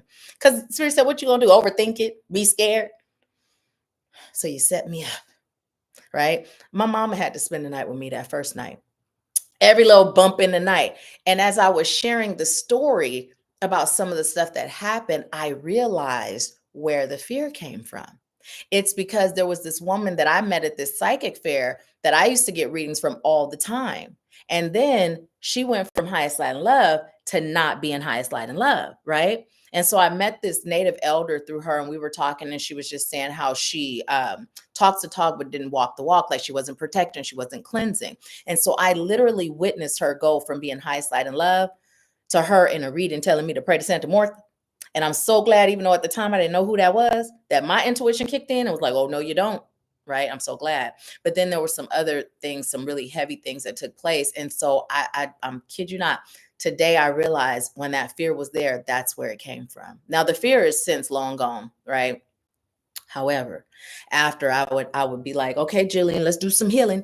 How's my protection looking? And she explained what my protection looks like. It's like them Russian dolls. There's so many layers, and the first layer barely had a crack. But then when my grandmother came and spoke to me and she said, baby, you good, then I was good, right? But yeah, there's a lot that I do. I just don't talk about it. So it's like when you're being guided by spirit, and my mom would say, and you have a good heart, there's no limit to what we can work on. So sometimes I struggle with finding like the words to express it, you know, and that's one of the reasons why I'm so grateful when you all leave reviews and you express your experience. And at first, when we would be at the retreats, I wasn't even doing that. Anitra was like, girl, if you don't start asking what's going on with us in between time, you know what I mean? So then it's like, cause I be in the moment, you know, I'm choosing not to be terrible at this whole social media thing, but I'm choosing for people to just feel it and just be guided. You know, let spirit guide you, and let's do the damn thing. Okay. So, anyways, let's see what y'all are saying. Um, uh, a lot that said, "I say what you did for me." I know I appreciate it. My mom said, "I'm a witness to the fact that Nahkila is spirit led in all things." A lot that said, "Help heal a child that lost her voice and soul. I was in a lot of pain and drought." You don't make me cry, y'all. Spirit definitely sent you to me. Thank you. I'm grateful. Um, a lot that said I hid my gifts for years after I used them to manipulate my way through life due to all the hurt, betrayal, and letdowns. Yeah, and I remember that was a fear of yours, you know, and it's like, just girl, like I can feel your energy. If you don't get out your head with that, that is not who you are, you know. Anitra said, yes, my gifts were activated and I learned I can trust myself. I'm definitely keeping my refresher courses with you. I'm so grateful. I'm so grateful that being able to trust ourselves. Oh my goodness. And that's something, and you know what? That came up before. It's like sometimes it's, how can I trust God when I don't even trust myself? And sometimes it's, how can I trust myself when I don't even trust God, right? And we know self and source is one. So that being able to trust self just opens so many doors for being able to have your life guided. You know what I mean? Like being able to have your life guided and remembering who you are. And as I say that, you know, there was a point on my journey when I was at my spiritual bottom where I just forgot who I was. You know, there were a couple of points where I had kind of just accepted life for what it was in that moment, where it was in that moment. And I forgot that I had the power to change it, right? I had the power to change it. You know, my mom and I were talking about when I was a teenager and I attempted suicide, you know. And then when I became a mother, there were times where it was my children keeping me alive, you know, because I just could never do that to them. You know, good thing I had that toxic love of putting others first, right? Putting my kids before me. Good thing, right? That whole flip side where even when it's something that don't serve us, it always serves us in a way, you know. But there were moments where it was just dark and I just forgot that I have the power to change this. And sometimes, you know, you may feel like you're powerless and you may feel like it's so dark. How do I change it? You may even have done some things in your past where you don't feel worthy, right, to receive God's grace. But here's the thing, we be getting worthy cards and messages all the time. If you worthy, we're humans. As humans, humans are flawed. We're perfectly perfect in all of our imperfections, right? So you may have done some things, you may have said some things, you may, but the question is, but who are you now? Who are you choosing to be now?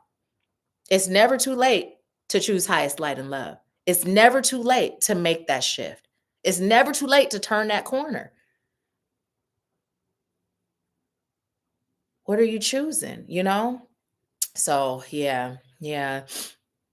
Um, let's see. A lot to say, you never tell your credentials. I had to ask you years ago. I know. um, my mom said being a psychic runs in my family. The difference between Akila and other family members is she embraced hers. And you know, I realized too, well, first of all, my aunt Linda that's on here right now, she gifted. My both my sons are gifted, but when I say that, it's because my youngest son, when he first saw spirit, he was scared, and my aunt Linda said, you know, if he's scared, you could pray and pray that God takes it away because it scares him, and we did, right? And so when he got older, he was like, can we pray it back? I'm like, it don't work like that, but here's how it works, you know. Like, let's meditate every day. Let's start doing what it takes to get him back, you know. And then we had a cousin Mary who was, but I realized that my aunt, my grandmother Momo, I realized she was psychic too. And actually, I don't feel like it's just, well, I know it's not just on my mom's side. My dad is special. He's special in like the sense of being special, like gifted special, but he also special. Okay. Because that man is a trip. I love him. He's my dad, but you know, anyways. And recently I had the feeling that my paternal grandmother is too. Sometimes I be communicating with people um telepathically, and like the first time it happened was with my current partner in 2005. Now back then, I mean, when I was like what, 19, no, 20, I was 20, I used to smoke weed, y'all. I was that 3 hits person and I was done, and they'd be like, you wasting the weed. I'd be like, why? Because I'm high. If I kept smoking, then I'd be wasting the weed, right?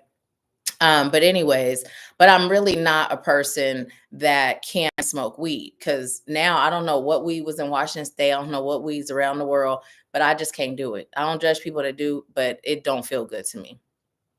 So, anyways, I've had periods though where I will attempt, like maybe it's gonna be different this time. So in 2005, that was one of them times, and we had smoked, and we were communicating telepathically. And at first, I was like, "Is this like, are we really?" I was doubting it, but like everything I would say to him telepathically, he would respond, like his facial features.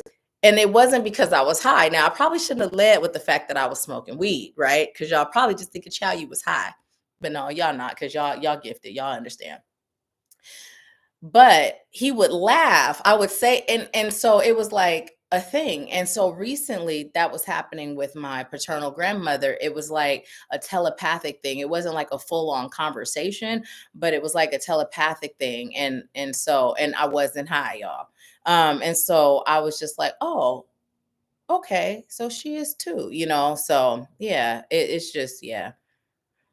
But we're all psychic. I tell you guys, we're all born psychic though. We're all born psychic. It's just our gifts get pushed down, and we're all born psychic. And that's one of the things we do when we work together. We develop it. We turn it from intuition to psychic. We turn it to where it goes from you being intuitive to you being able to fully hear spirit speak the way you're hearing me speak to you right now.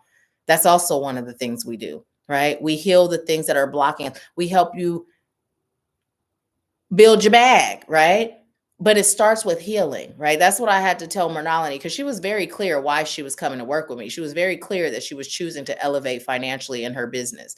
And I had to tell her, but listen, it may not look like what you expect it to look like, because there's a route we take first. Whatever your soul requires to remove those blocks, that's the route we take. So if you just do what I guide you to do exactly how I guide you to do it, because I'm giving it to you exactly how spirit gives it to me to give to you, oh, you're going to get results, because results are sweet like dessert and sweet like this perfume. But if you start remixing it, I don't know what you're going to get. You're going to get something, but it ain't going to be the results. You're going to get something. You're going to learn something, but it's up to you, really. Let's see. Um, Nietzsche said, in the moment, it's on and popping. Yes, I know what you're talking about. Yes, it is. Shoot, for real. But Lord, after every bump in the night, so grateful my mama spent the night with me. Mashawn said, when I found out I had the gift of helping people cross over, that definitely scared me. Because we just be walking around like I'm just a regular old human. And really, none of us are just regular old humans. None of us. But we sure be convinced. So when our gifts start getting revealed, we be kind of like, for real? I know you're not talking to me, but you talking about Willis. You know what I mean? We be like shaking in our boots.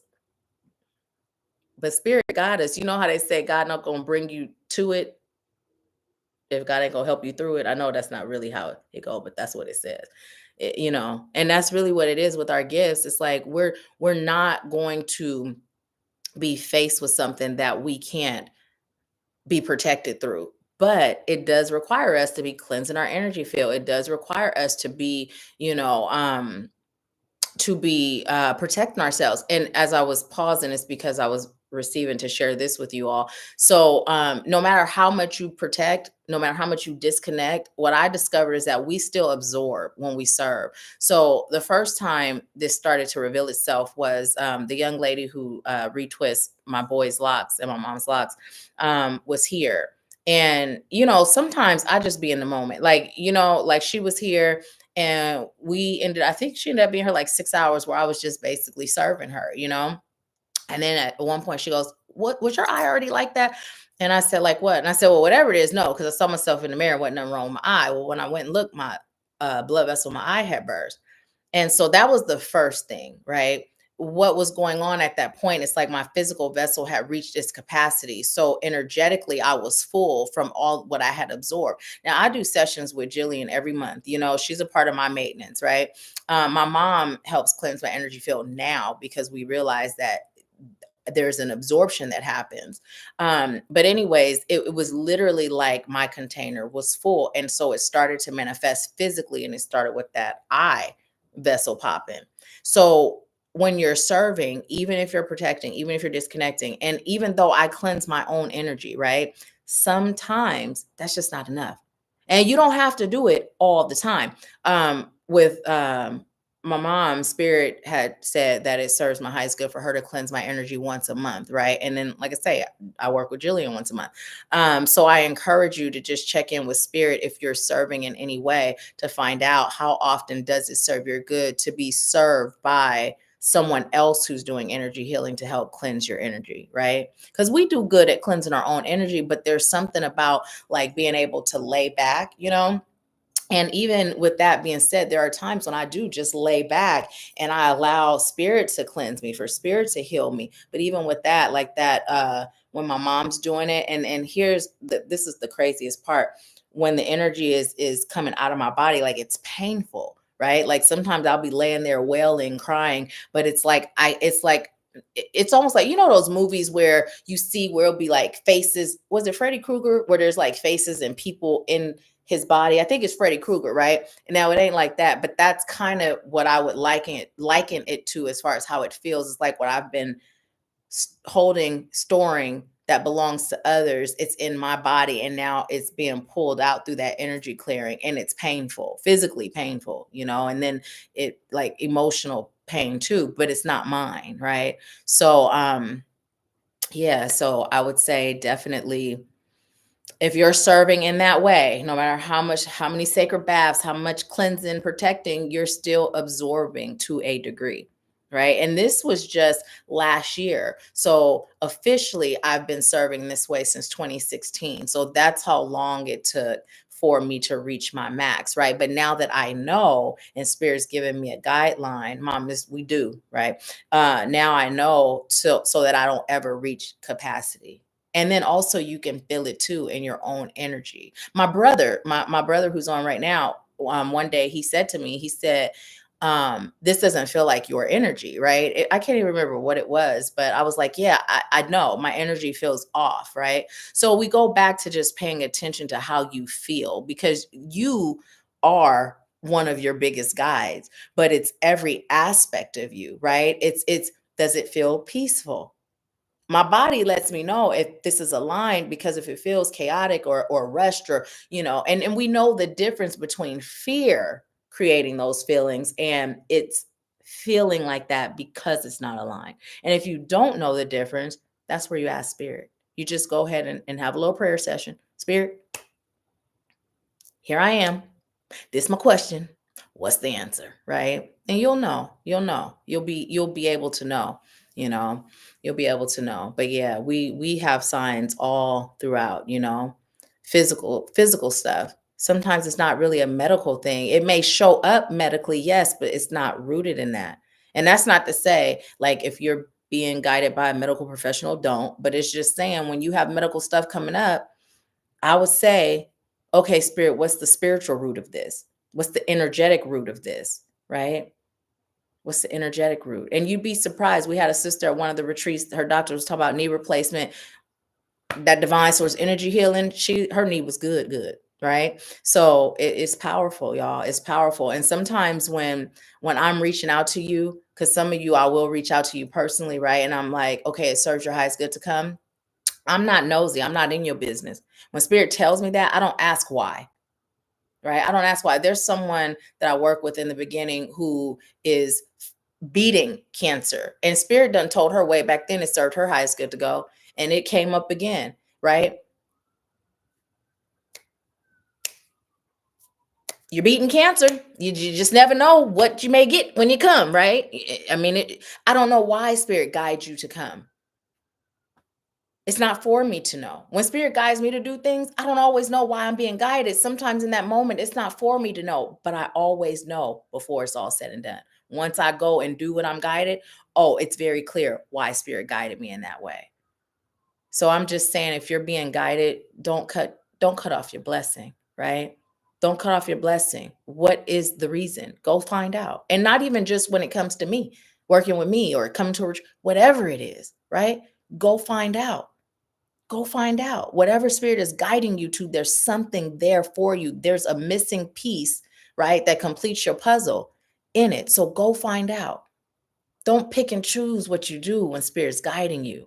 And I know that the energy of money, it's a thing, right? Yeah, it's a thing, but we also have the power to create that. I'm living proof of that. I told you guys I made over $100,000 last year. I don't have no business degree. If you look at the soul family members in there, you don't even know, like, it ain't there. It's like, I told spirit in 2022, I'm choosing to make 100,000 or more. And I released it. It don't have to come from the work I do. It don't have to come from this. Oh, wait, and that's not including my settlement. Actually, that took it up even more. Oh, that took it. So yeah, we just get out of the way. It's from doing what spirit guides us to do, right? It's just doing what spirit guides us to do. This year I told spirit I'm choosing to have 200,000 or more. And when I just calculated, it's like, oh, I was almost there, right? It's just doing what spirit guides us to do, right? And before, I used to never share that. I used to never share numbers. And spirit said, but it's a part of the testimony. You're there because of your healing. You're there because of the shifts. You're there because of your obedience, right? And for me to not share that, I'm doing you an injustice. So every time I share it, I get more comfortable. I get more comfortable sharing it. Like today, it was actually really comfortable. And as I'm sharing it, like I'm feeling like the number, right? And it's like, but yeah, it's a part of the testimony. Y'all know I left everything in that divorce. I mean, and when I say I was Bob the Builder in that marriage, right? But we were a team because it was my ideas, my thoughts, my, direction, my guidance, and his, I was a stay-at-home mom. I mean, granted, I say that, but I always had something going on, right? I was always doing something to bring in something, right? But staying home with my children. So I'm not going to discredit his contribution. We were a team, but I left everything because even though I hadn't healed yet, I had faith if I built it once, I could build it again. And boy, whatever we could build solo, when we being guided by spirit, oh my goodness. But it's also about releasing the attachment to how, right? Releasing the attachment to how. So we can let God work in mysterious ways. When we start setting up how, being in control and stuff, we just blocking our blessings, right? We're blocking our blessings. It's like when I was going to school and spirit said life coaching, because y'all know, I was like, what's my purpose? And I really thought, I was like, I told my mom, I said, I don't think I'm gonna be able to go to school this year. And then something hit me. Y'all know when I was 17, I had joined the Nation of Islam. And one of the things, that's where I first learned that thoughts are things. As a man thinketh, so he is, right? And so instantly I'm like, child, now your thoughts create your reality. And so then I was like, nope, I'm going to school this year. And I went to school that year. So I understand when money is a factor. There was times when we was running an extension cord when Asim was a newborn from the neighbor's bathroom just so we had a light to change him. I was making spaghetti out of top ramen and ketchup, right? But that action that came in, that not planning, that action that came in, right? It's important for us to do that. And out of all the holes that I've pulled myself out of when I was doing it by myself, it was painful. It was hurt. I got dirty. I was breaking my nails, clawing, and it felt disgusting and hard. And then the moment that I allowed spirit to take the lead, I felt like magic carpet ride. All I'm responsible for is keeping my faith. All I'm responsible for is making sure that my vibrational frequency is matching the frequency of what I'm choosing to have, right? That's it. Everything else, the heavy lifting, spirit got that, right? Spirit got that. And all I'm responsible for is being the person today that I'm choosing to be, the person that I am, right? In my every tomorrow, because I'm already that. So I'm just letting them two virgins go ahead and bring time and space together. So it's right here, right now, right? So don't do yourself an injustice by picking and choosing what you do when spirit's guiding you. That's all I got to say. I'm not gonna be long-winded. I'm gonna see what y'all saying, and then I'm gonna, shut up. I might pull another card though. Let me see. Did anybody send in for a reading? If not, it's cool. And then you know what? I always say how I get on with y'all, and I love when we're in these moments and spirit be telling me, be mindful of time. Good googly moogly. It's already 5:49. It was just 5:02. So we be see it the time just it just I don't be yeah. Okay.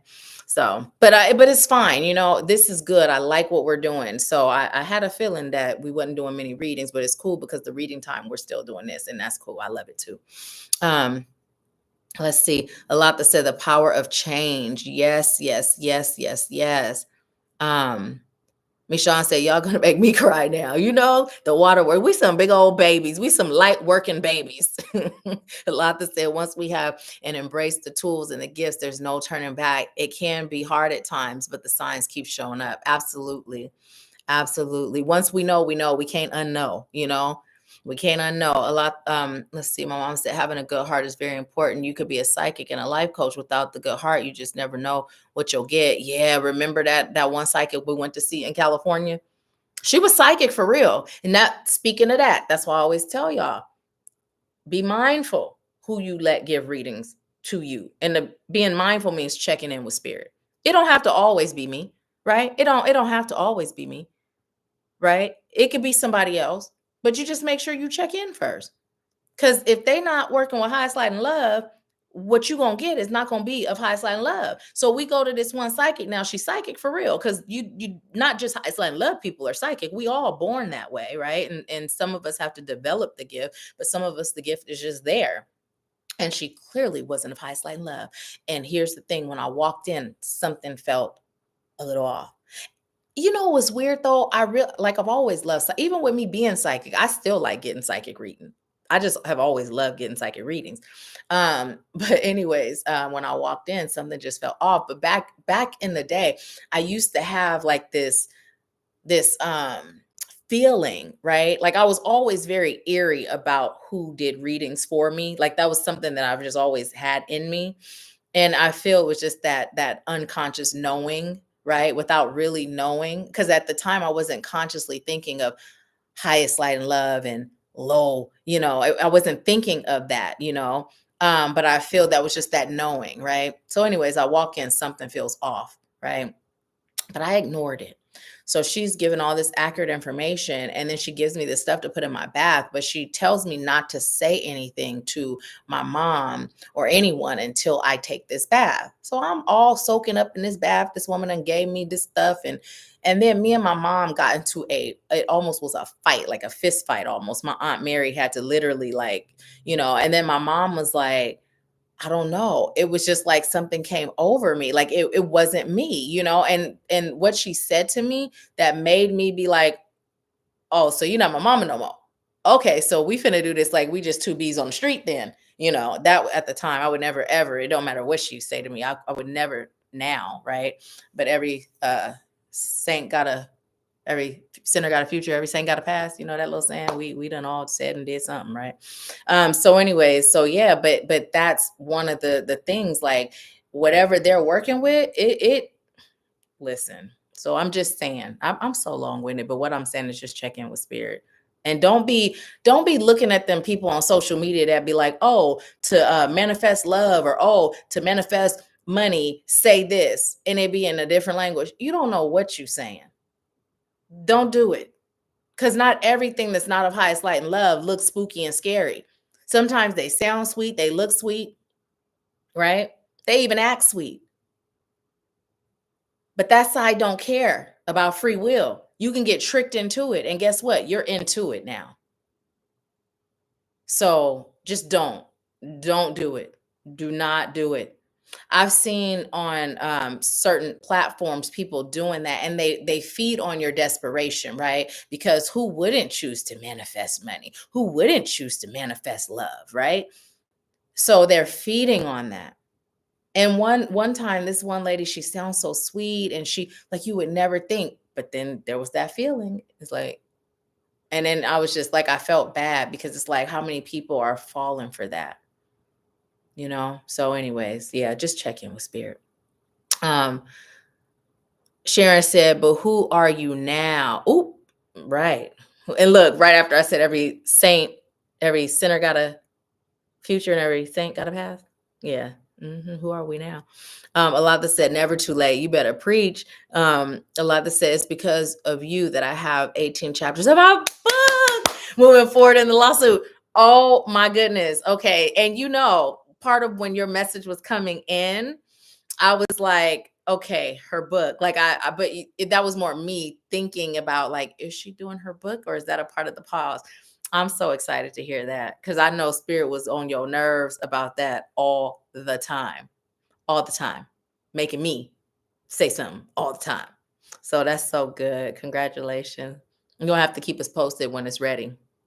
So, my mom said being willing to walk away from a 25-year marriage comes from me choosing to trust God. I wake up each morning with a peaceful mind and a joyful heart. Yeah. Sometimes we be so comfortable in that discomfort that any sort of change, it just feels scary. Even if we're not happy, that discomfort, we're used to it. So we will sit in it, right? We will waddle in it, right? And listen, we don't realize it's mud, but we just waddling, you know.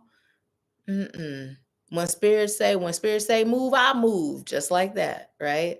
So I'm so proud of my mom, you know, because although I love her husband, her ex-husband, um, I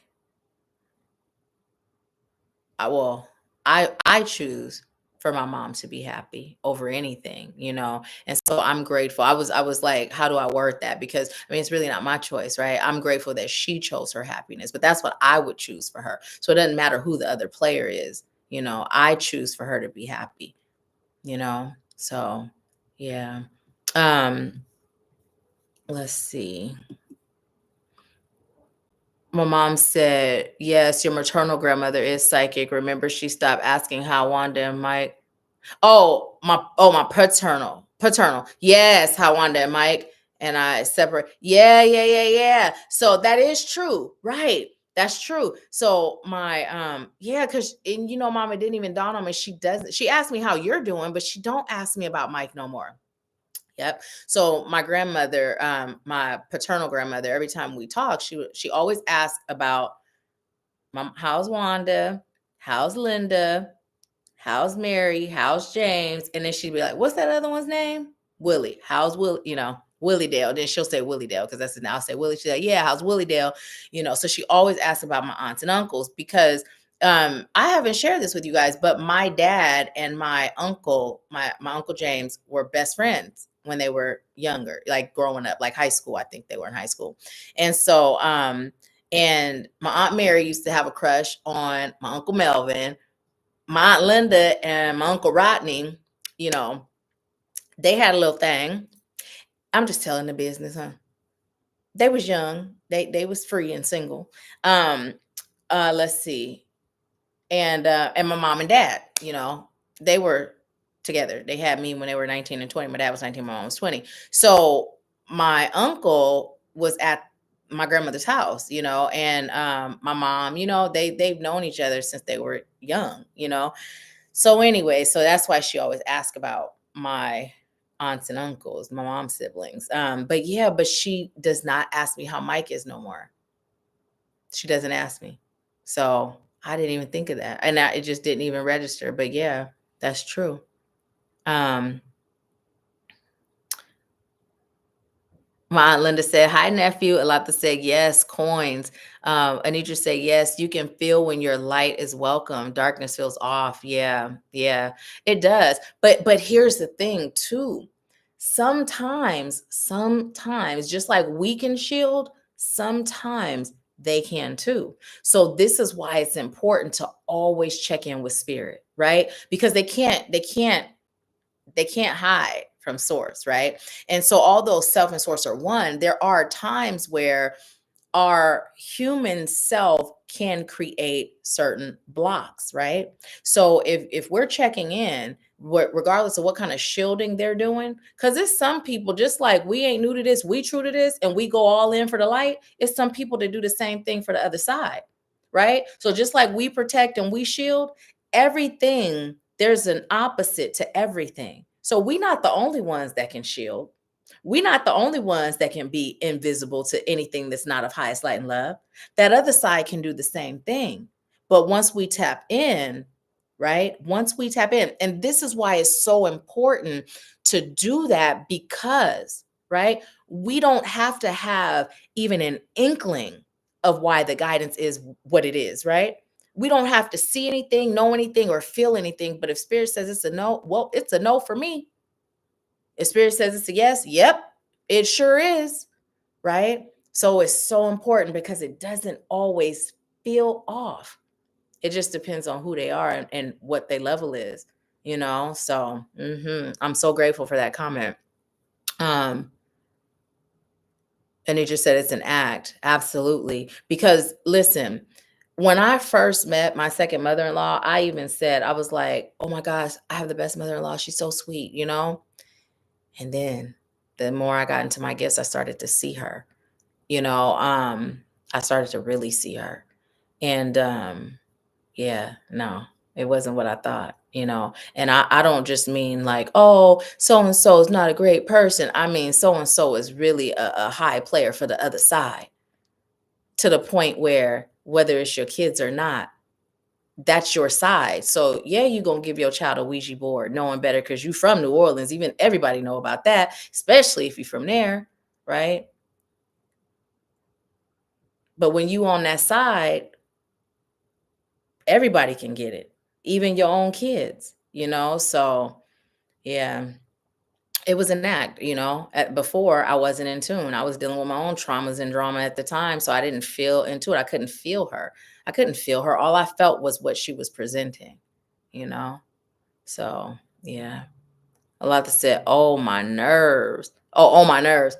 I know, right? Listen, I be hating when spirit be telling me to give the same messages over and over again.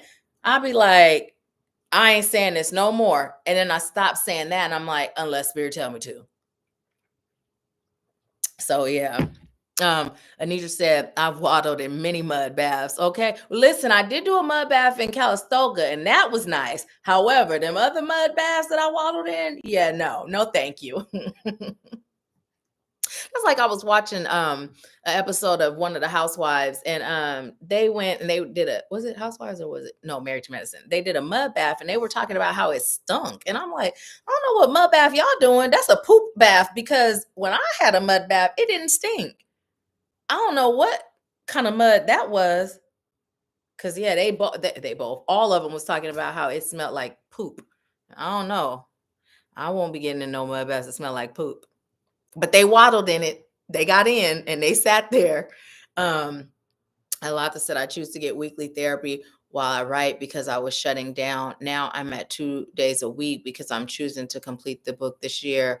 I'm so proud of you and so grateful for you sharing your story. And I love you how you aren't allowing what comes up to stop you, but you're taking steps and going through the channels to actually allow it to come up where you can process it in a healthy way. So yeah, that's good. Because a lot of times if something don't feel good, we'll just run from it. We'll keep putting it on the shelf. You're expecting for it to, oh, I'll get to it when it feels better. And sometimes the getting to it is the process to help us get to feeling better, you know? So yeah. And it's I'm grateful for guidance. You and me both. Shoot. And then you said, congratulations on your book, Alata. Alata said, thank you, Anitra. Yeah, yeah. Alata said, I never had a stinking mud bath. Me neither. Well, that was my only mud bath. So I really can't say if I can't say I never. Well, I guess I can say because that was my only mud bath, but it wasn't stinky. So I've never had a stinky mud bath either. I'd like to do more. That's like I miss oh goodness, what was it? Denise, what was it we did? Sweat Lodge. Oh my goodness, I miss Sweat Lodge. But I've done two different types. I've done the Sweat Lodges where they've been Americanized, and then I've done the Sweat Lodges where they're like literally the native way with the hooded sticks and the blankets and the fire feeder. And that is so incredibly amazing. Oh my goodness. I love it so much. When I was leaving Washington State, aside from leaving my nieces and nephew and my sister, that was one of the things that was tough because I had such a good like spiritual community, and the things that I did, like even with us finding the crystal bed, my mom's birthday, we went to the crystal bed, and it wasn't the same like the one I used to go to in Washington State, but I am grateful because it's better than not having one. But man, there were just so many things that I did there spiritually that was just like, because I'm a spiritual nerd. Fun for me is doing spiritual stuff, you know what I mean? Romantic stuff and spiritual stuff. That's fun for me. So yeah, but out here, I'm slowly finding stuff, and I'm a claim to speed it up to find stuff that pours into the spirit like those things did. But Sweat Lodge is amazing, y'all. Amazing. And if you can do like an authentic Sweat Lodge, do it. I mean, if it's not authentic, I mean, still you might get something from it, but the authentic one, oh my goodness, there was so much emotion that came up and out, and so much releasing. I've actually been looking for a place to like be able to do like a retreat at a sweat that has a Sweat Lodge. And so far I haven't found it, or at least a place where it can be an excursion, and then I've thought about doing like a day retreat where we do the Sweat Lodge, and then we do some processing and some healing. So these are things, I'm always on search mode for what I can, you know, build that's going to serve, right? The things that have served me that'll be just powerful for the healing and the release. But yeah, it's so good. So good. So good. And I love saunas, so that right there is up my alley. But just the heat releasing, that's why when we take our sacred baths, it's like get that water as hot as you can. If you sweating, that's what be pouring down, because that's a form of release. It's not just like releasing toxins that are physical, but it also helps to release energetic toxins. So yeah. Oh, my mom said they were in junior high. Denise said, love the Sweat Lodge. I said, girl, and I'm doing it sober, no alcohol, just sitting in these feelings. I'm so proud of you. I'm so proud of you. Yeah. Yeah. Hmm. My mom said, okay, yeah, they were in junior high. I said, never tried a Sweat Lodge. I'm going to look that up. Yes, look one up. It's good. It's good. What y'all think about hot yoga? I can only imagine not being able to breathe in there. I never did hot yoga. My girlfriend Heather and I, we had a appointment to do it, and it was my idea. And I couldn't make it. And Heather went, and Heather about cussed me out because she's like, girl, I ain't never doing that again. And I just never did it. At that time, I'm just like, oh, let me just try everything. And now it's like, I was about to say now it's like, I don't know if it's something I would choose to do. But as I said it, I'm like, that might be something I'm choosing to do now. But there was a recent now where I was like, eh. But there's that discovery, right? After she shared her experience, I was at the point where I was like, I'm good. But now it's like, no, that maybe I will check it out. Yeah, because I like the heat. I like stretching. So hey. Yeah. Let's see. DH is sending us love, y'all. My mom said your grandmother loved her some Mike. Yeah, she did. She does. She does. Just because you and Mike are not compatible doesn't mean that Mike's not still loved. I'm gonna pull one more card, y'all. I'm gonna pull one more card for us, and then we gonna get up off of here because it's 6:07. That's how I say numbers, but it's 6:07. Everything's in divine order. And to think at first, I was like, I told my mom when I said, I'm tired. I don't really feel like doing Empower Hour. I was like, but I'm going to do it. Because, I took that hiatus. Spirit was like, rest, but I didn't get much sleep last night. And I actually woke up pretty early. I was in bed until like 9 something, I think. But I woke up. I mean, I didn't get to sleep too early, and then I woke up early. So I was tired. I called myself going to take a nap, and nap didn't happen. But I'm so glad. I'm so glad because I don't feel tired now. And I'm just so grateful that we've been able to connect. Am I taking both? Okay. Ooh wee. Look, y'all, I can't make it up. I told y'all I'm not just telling y'all let's do this because I'm saying let's do this, but look at this. Look, this says commitment, and look how he's signing that contract, right? This is directly speaking to y'all that you've been guided to start the work. It's about having that courage and that faith and that trust. And you see how this person is wearing that armor, like spirit's got you. Y'all, our sister Shamika was sharing how when she and I first started working together, she was living in a transition house and she didn't know how she was going to make her payments, but spirit guided her to do it and she did it. She was never late, ever late. And not only did she always make her payments on time, but she got out of that transition housing and got her own place and made huge strides in her life. Right. So if spirit is guiding you, do it. But here's the thing, you can't do it with worry. You see how he's signing it with a smile, right? He's not even looking, he's just having faith. Now read the contract though. I ain't telling you not to read it, read it. But mine and anybody else's. But look at that. Look at that. Right. And I'm hearing that song from the show, Amen. But what I'm hearing, the way I'm hearing the first part is da da da da da da da, but then I'm hearing shine on me, and I'm hearing shine on me, right? But look, it's just time. It's just time. It's just time. It's just time. Have courage. Step out on faith, right? And what I was saying before is when spirit guides you, whether it's what we're talking about now, working with me, or just anything, it's not enough to just take the action, right? It's really about being in that mindset of total faith and belief. Because if you have doubt, right? If you have doubt, you will manifest your doubts. But when I say that, that doesn't mean that the doubt is just clear and gone in order for you not to manifest it. What that means is when you have those doubts, whatever it is, it's about acknowledging it, right? And it's about actively working to release it.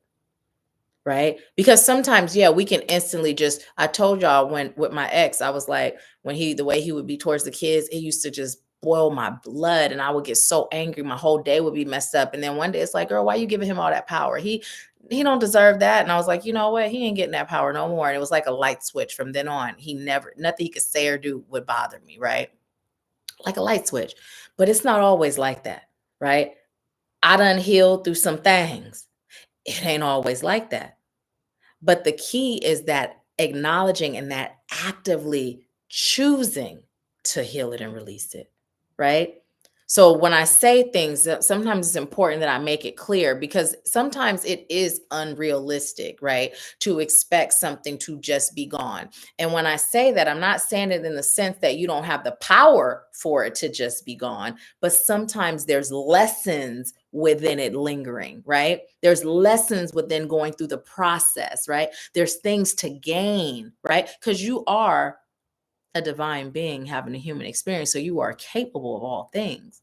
But sometimes the journey your soul agreed to, it's like, okay, this is the pace we're going at this because we got this, and this to gain, right? So yeah, it's all so interconnected. It's all just like, that's why I don't like to think. Guide me, because if I start thinking about it, my mind is blown. Just guide me. That's easy. Just guide me. I'm gonna do what you guide me to do. That's it. That's easy. All right, let's see what y'all are saying. Um,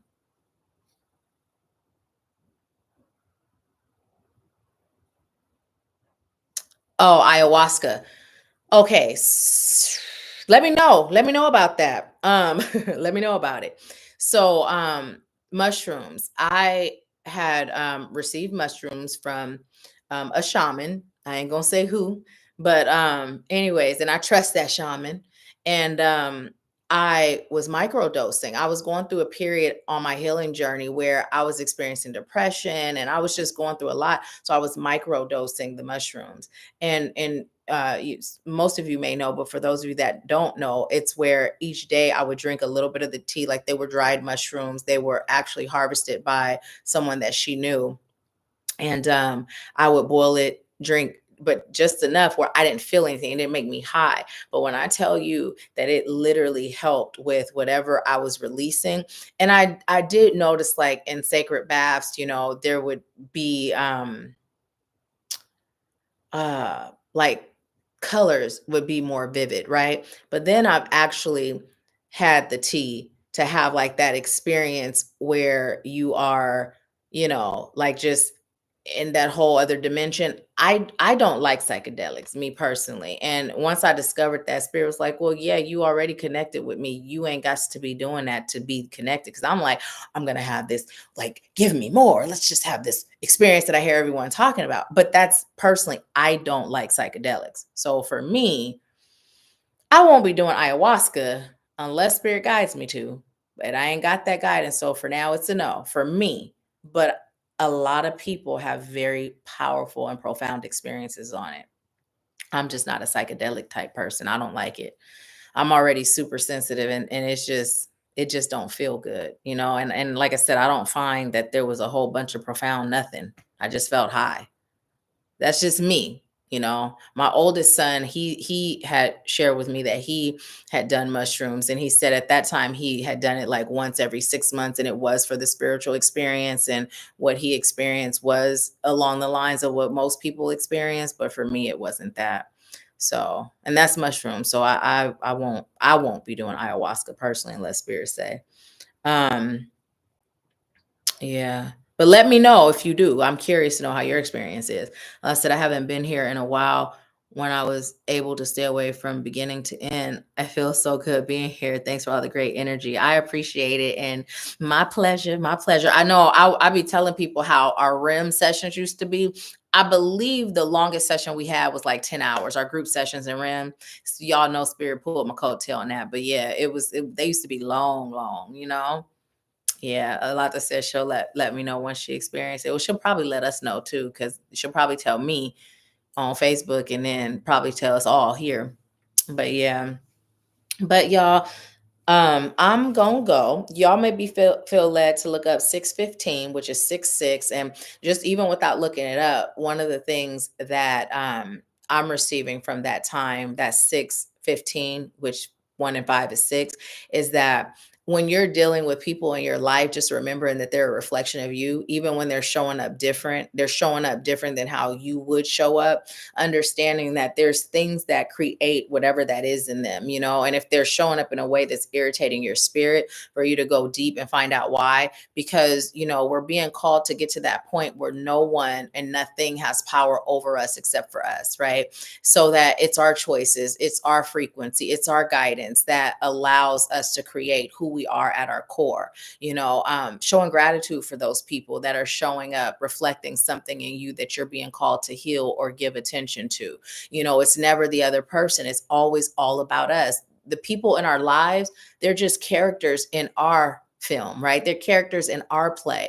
And every character's role is to serve us in a way that helps us evolve into being our highest self. And we're the same in someone else's role, in their movie, in their production, right? We're there serving a purpose. So with that being said, even when you look back at some of the things that you did, that now when you reflect, you don't feel good about it, or you feel like, sometimes just downright beating yourself up, release that, because you showed up in that person or those people's lives exactly how their soul called on you to show up, just like the people that traumatized you, hurt you, betrayed you, abandoned you, did all the things they did, were doing for you.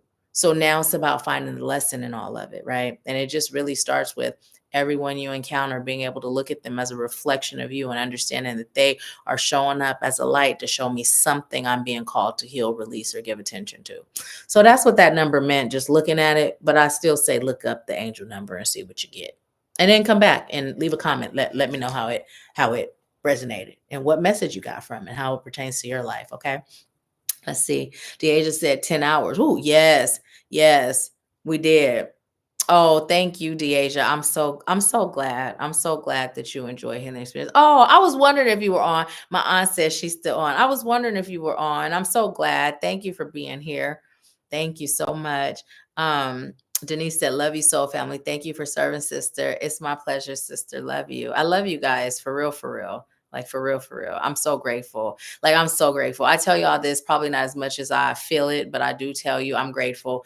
I'm grateful for you choosing me to walk with you. Number one, like when I talk about like how fulfilling my work is, like whenever I tell people what I do, they'll be like, that must be fulfilling. I was like, it is. Like you have no idea, being able to witness your transformation, your growth, and seeing how you pour into the world. That's just words can't explain, and you chose me, I heard your B chose me. That's what I heard. I'll tell you they got yours. But you chose me, right? And I'm just grateful. I'm so grateful. So grateful. So thank you. And y'all hold me accountable. The fact that this is not just my work, it's my life. But if it wasn't also my work, I don't know how and I say it because I know me. So I am committed to my journey. But what I will say is you help make it easier. You know what I mean? You help make me being committed to my journey easier. And I'm grateful for that too. So thank you. Y'all serving me too, you know? So yeah, my Aunt Linda said, thank you, sweetheart, for the spiritual journey. Thank you to everyone. Thank you, my beautiful aunt. It's my pleasure. I'm grateful. We do this every first Sunday of the month, y'all, at 4 p.m. Eastern. So join us. Join us and bring your friends. Bring your friends. Okay, guess what? I'm going to do a challenge. Okay. I'm going to do a challenge. Here we go. Y'all ready? We still got a few people on. Okay. Y'all ready for the challenge? If you're ready for the challenge and you didn't do a thumbs up, do a thumbs up. See, I'm learning how to do this social media thing. And if you're ready for a challenge, drop an emoji. I'm learning, dude. Okay. Work with me. But anyways, here's the challenge. Our March Spiritual and Power Hour, that first Sunday at 4 p.m. Whoever brings the most friends or family members that join us here on Empower Hour, I will gift you a free 30-minute phone reading. So when they come, though, just have them come, and I'm taking their names at the end. They don't have to stay for the readings, but I'm gonna do it at the end because they can't just pop on and be like, "Hey, hey," because the whole point is getting the message, right? That's really the whole point, the message.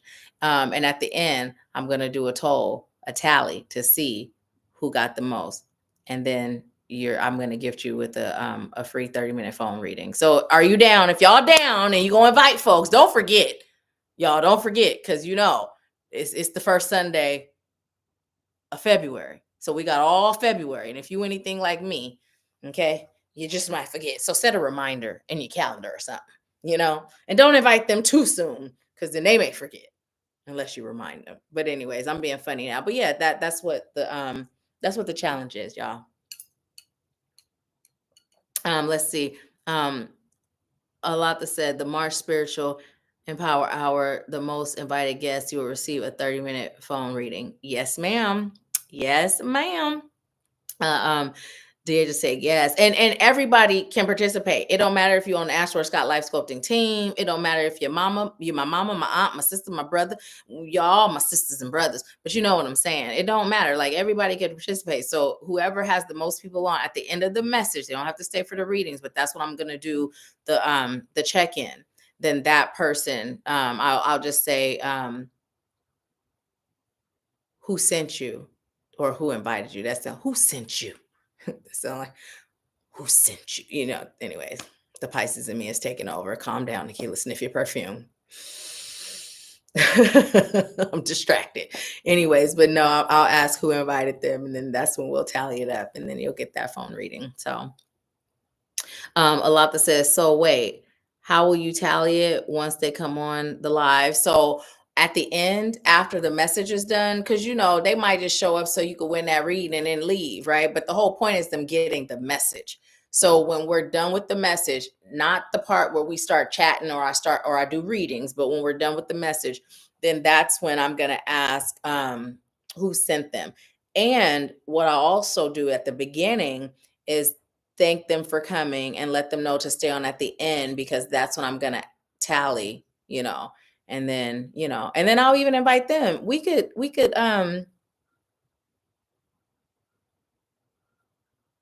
okay. I was tapping in before I said something because at first I was gonna be like, we could do this every month. And then it's like, wait, before you say that. And so what I got, we'll do it for March, April, and May. Okay. So Deasia, can you remind me in case I forget? Spirit, you remind me. So anyways, but yeah, so that's what we will do. So I'll even invite them to do the same thing because it's time for us to build the community, and listen, if you help and build the community, I don't mind giving back, you know? Yeah, who sent you? Right. That's exactly who sent you, you know? Yeah. So yes, yes, yes. So I'm looking forward to it, y'all. I wonder who gonna have the most people that come. Hmm. I'm wondering. I think I kind of got an idea. But I'm not gonna cheat and use my gifts. So I'm gonna stop wondering. I'm just gonna leave it be. I'll see y'all next month. All right. I love you guys so much. Enjoy the rest of your weekend. Tomorrow is when my weekend starts. My off days now are Monday, Tuesday, Wednesday. So sometimes if you inbox me and it takes me, I don't respond, and sometimes I don't get back to my inboxes right away. But if it's those days, I'm not even checking none of that. So it's not that I'm ignoring you. It's just a lot of times I'm not logged in. And if you think I'm logged in, sometimes it's Deasia and it ain't me. So just so you know, it ain't always me. Yeah. Who you saying happy birthday to? Because my birthday ain't until February 28th. But if you saying happy birthday to me, I'm gonna take it. Or you saying happy birthday to Mama because hers was January 23rd, and Denise hers is February 24th, and Raymond is March 1st. When is everybody's birthday? Um, when not your year, unless you feel like saying it, but just you don't have to say year. But when is everybody's birthday? What month? What sign are you? And then I'm gonna go for real. Alatha's November 28th. Okay. Asim is November 7th. My you have a Asim too, huh? Hey Beth, you've been quiet this whole time. I did not know you were here. Beth is 826. Naya, I didn't know you were here. Did you just get here? Or have you been here? Anitra is December 23rd. You and mom are exactly a month apart. She's January 23rd. Let's see. Mom says she loves you, Denise. My aunt Linda is May 11th. And why did I do that just now? Like I know when your birthday is, but when I saw the number 5, why did I go in my head January, February, March? Okay. Yeah. See, after you be guided for so long, sometimes this whole thing just don't work. Let's see. Deasia is August 15th. My partner's August 11th. He's a Leo too. I mean August 10th. I said August 11th. My sister's March 11th. Yeah. Awesome sauce. Samaj is February 10th. Asim and Samaj are my sons, you guys, for those of you that don't know. I feel like most of you do know, but sometimes people watch the replay that don't know me like that. So, yeah. So if you just joined, because I was looking at the birthday dates, what we're doing is next month in March, first Sunday at 4 p.m. If you invite people to join and they stay on after the message, not the readings or the chat, I'm going to ask who invited everyone that's on. And then whoever has the most people that they invited, I will do a free 30-minute phone reading with you. So invite away. And then I'm going to do that March, April, and May. So even they can rejoin us and then they can invite people and have an opportunity to win the reading as well.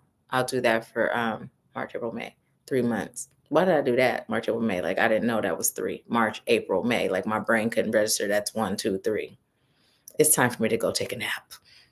Anyways, I love you guys. Have a good night. I'll talk to you later. And thank you for being here. Look, I always be like, how do you end the live?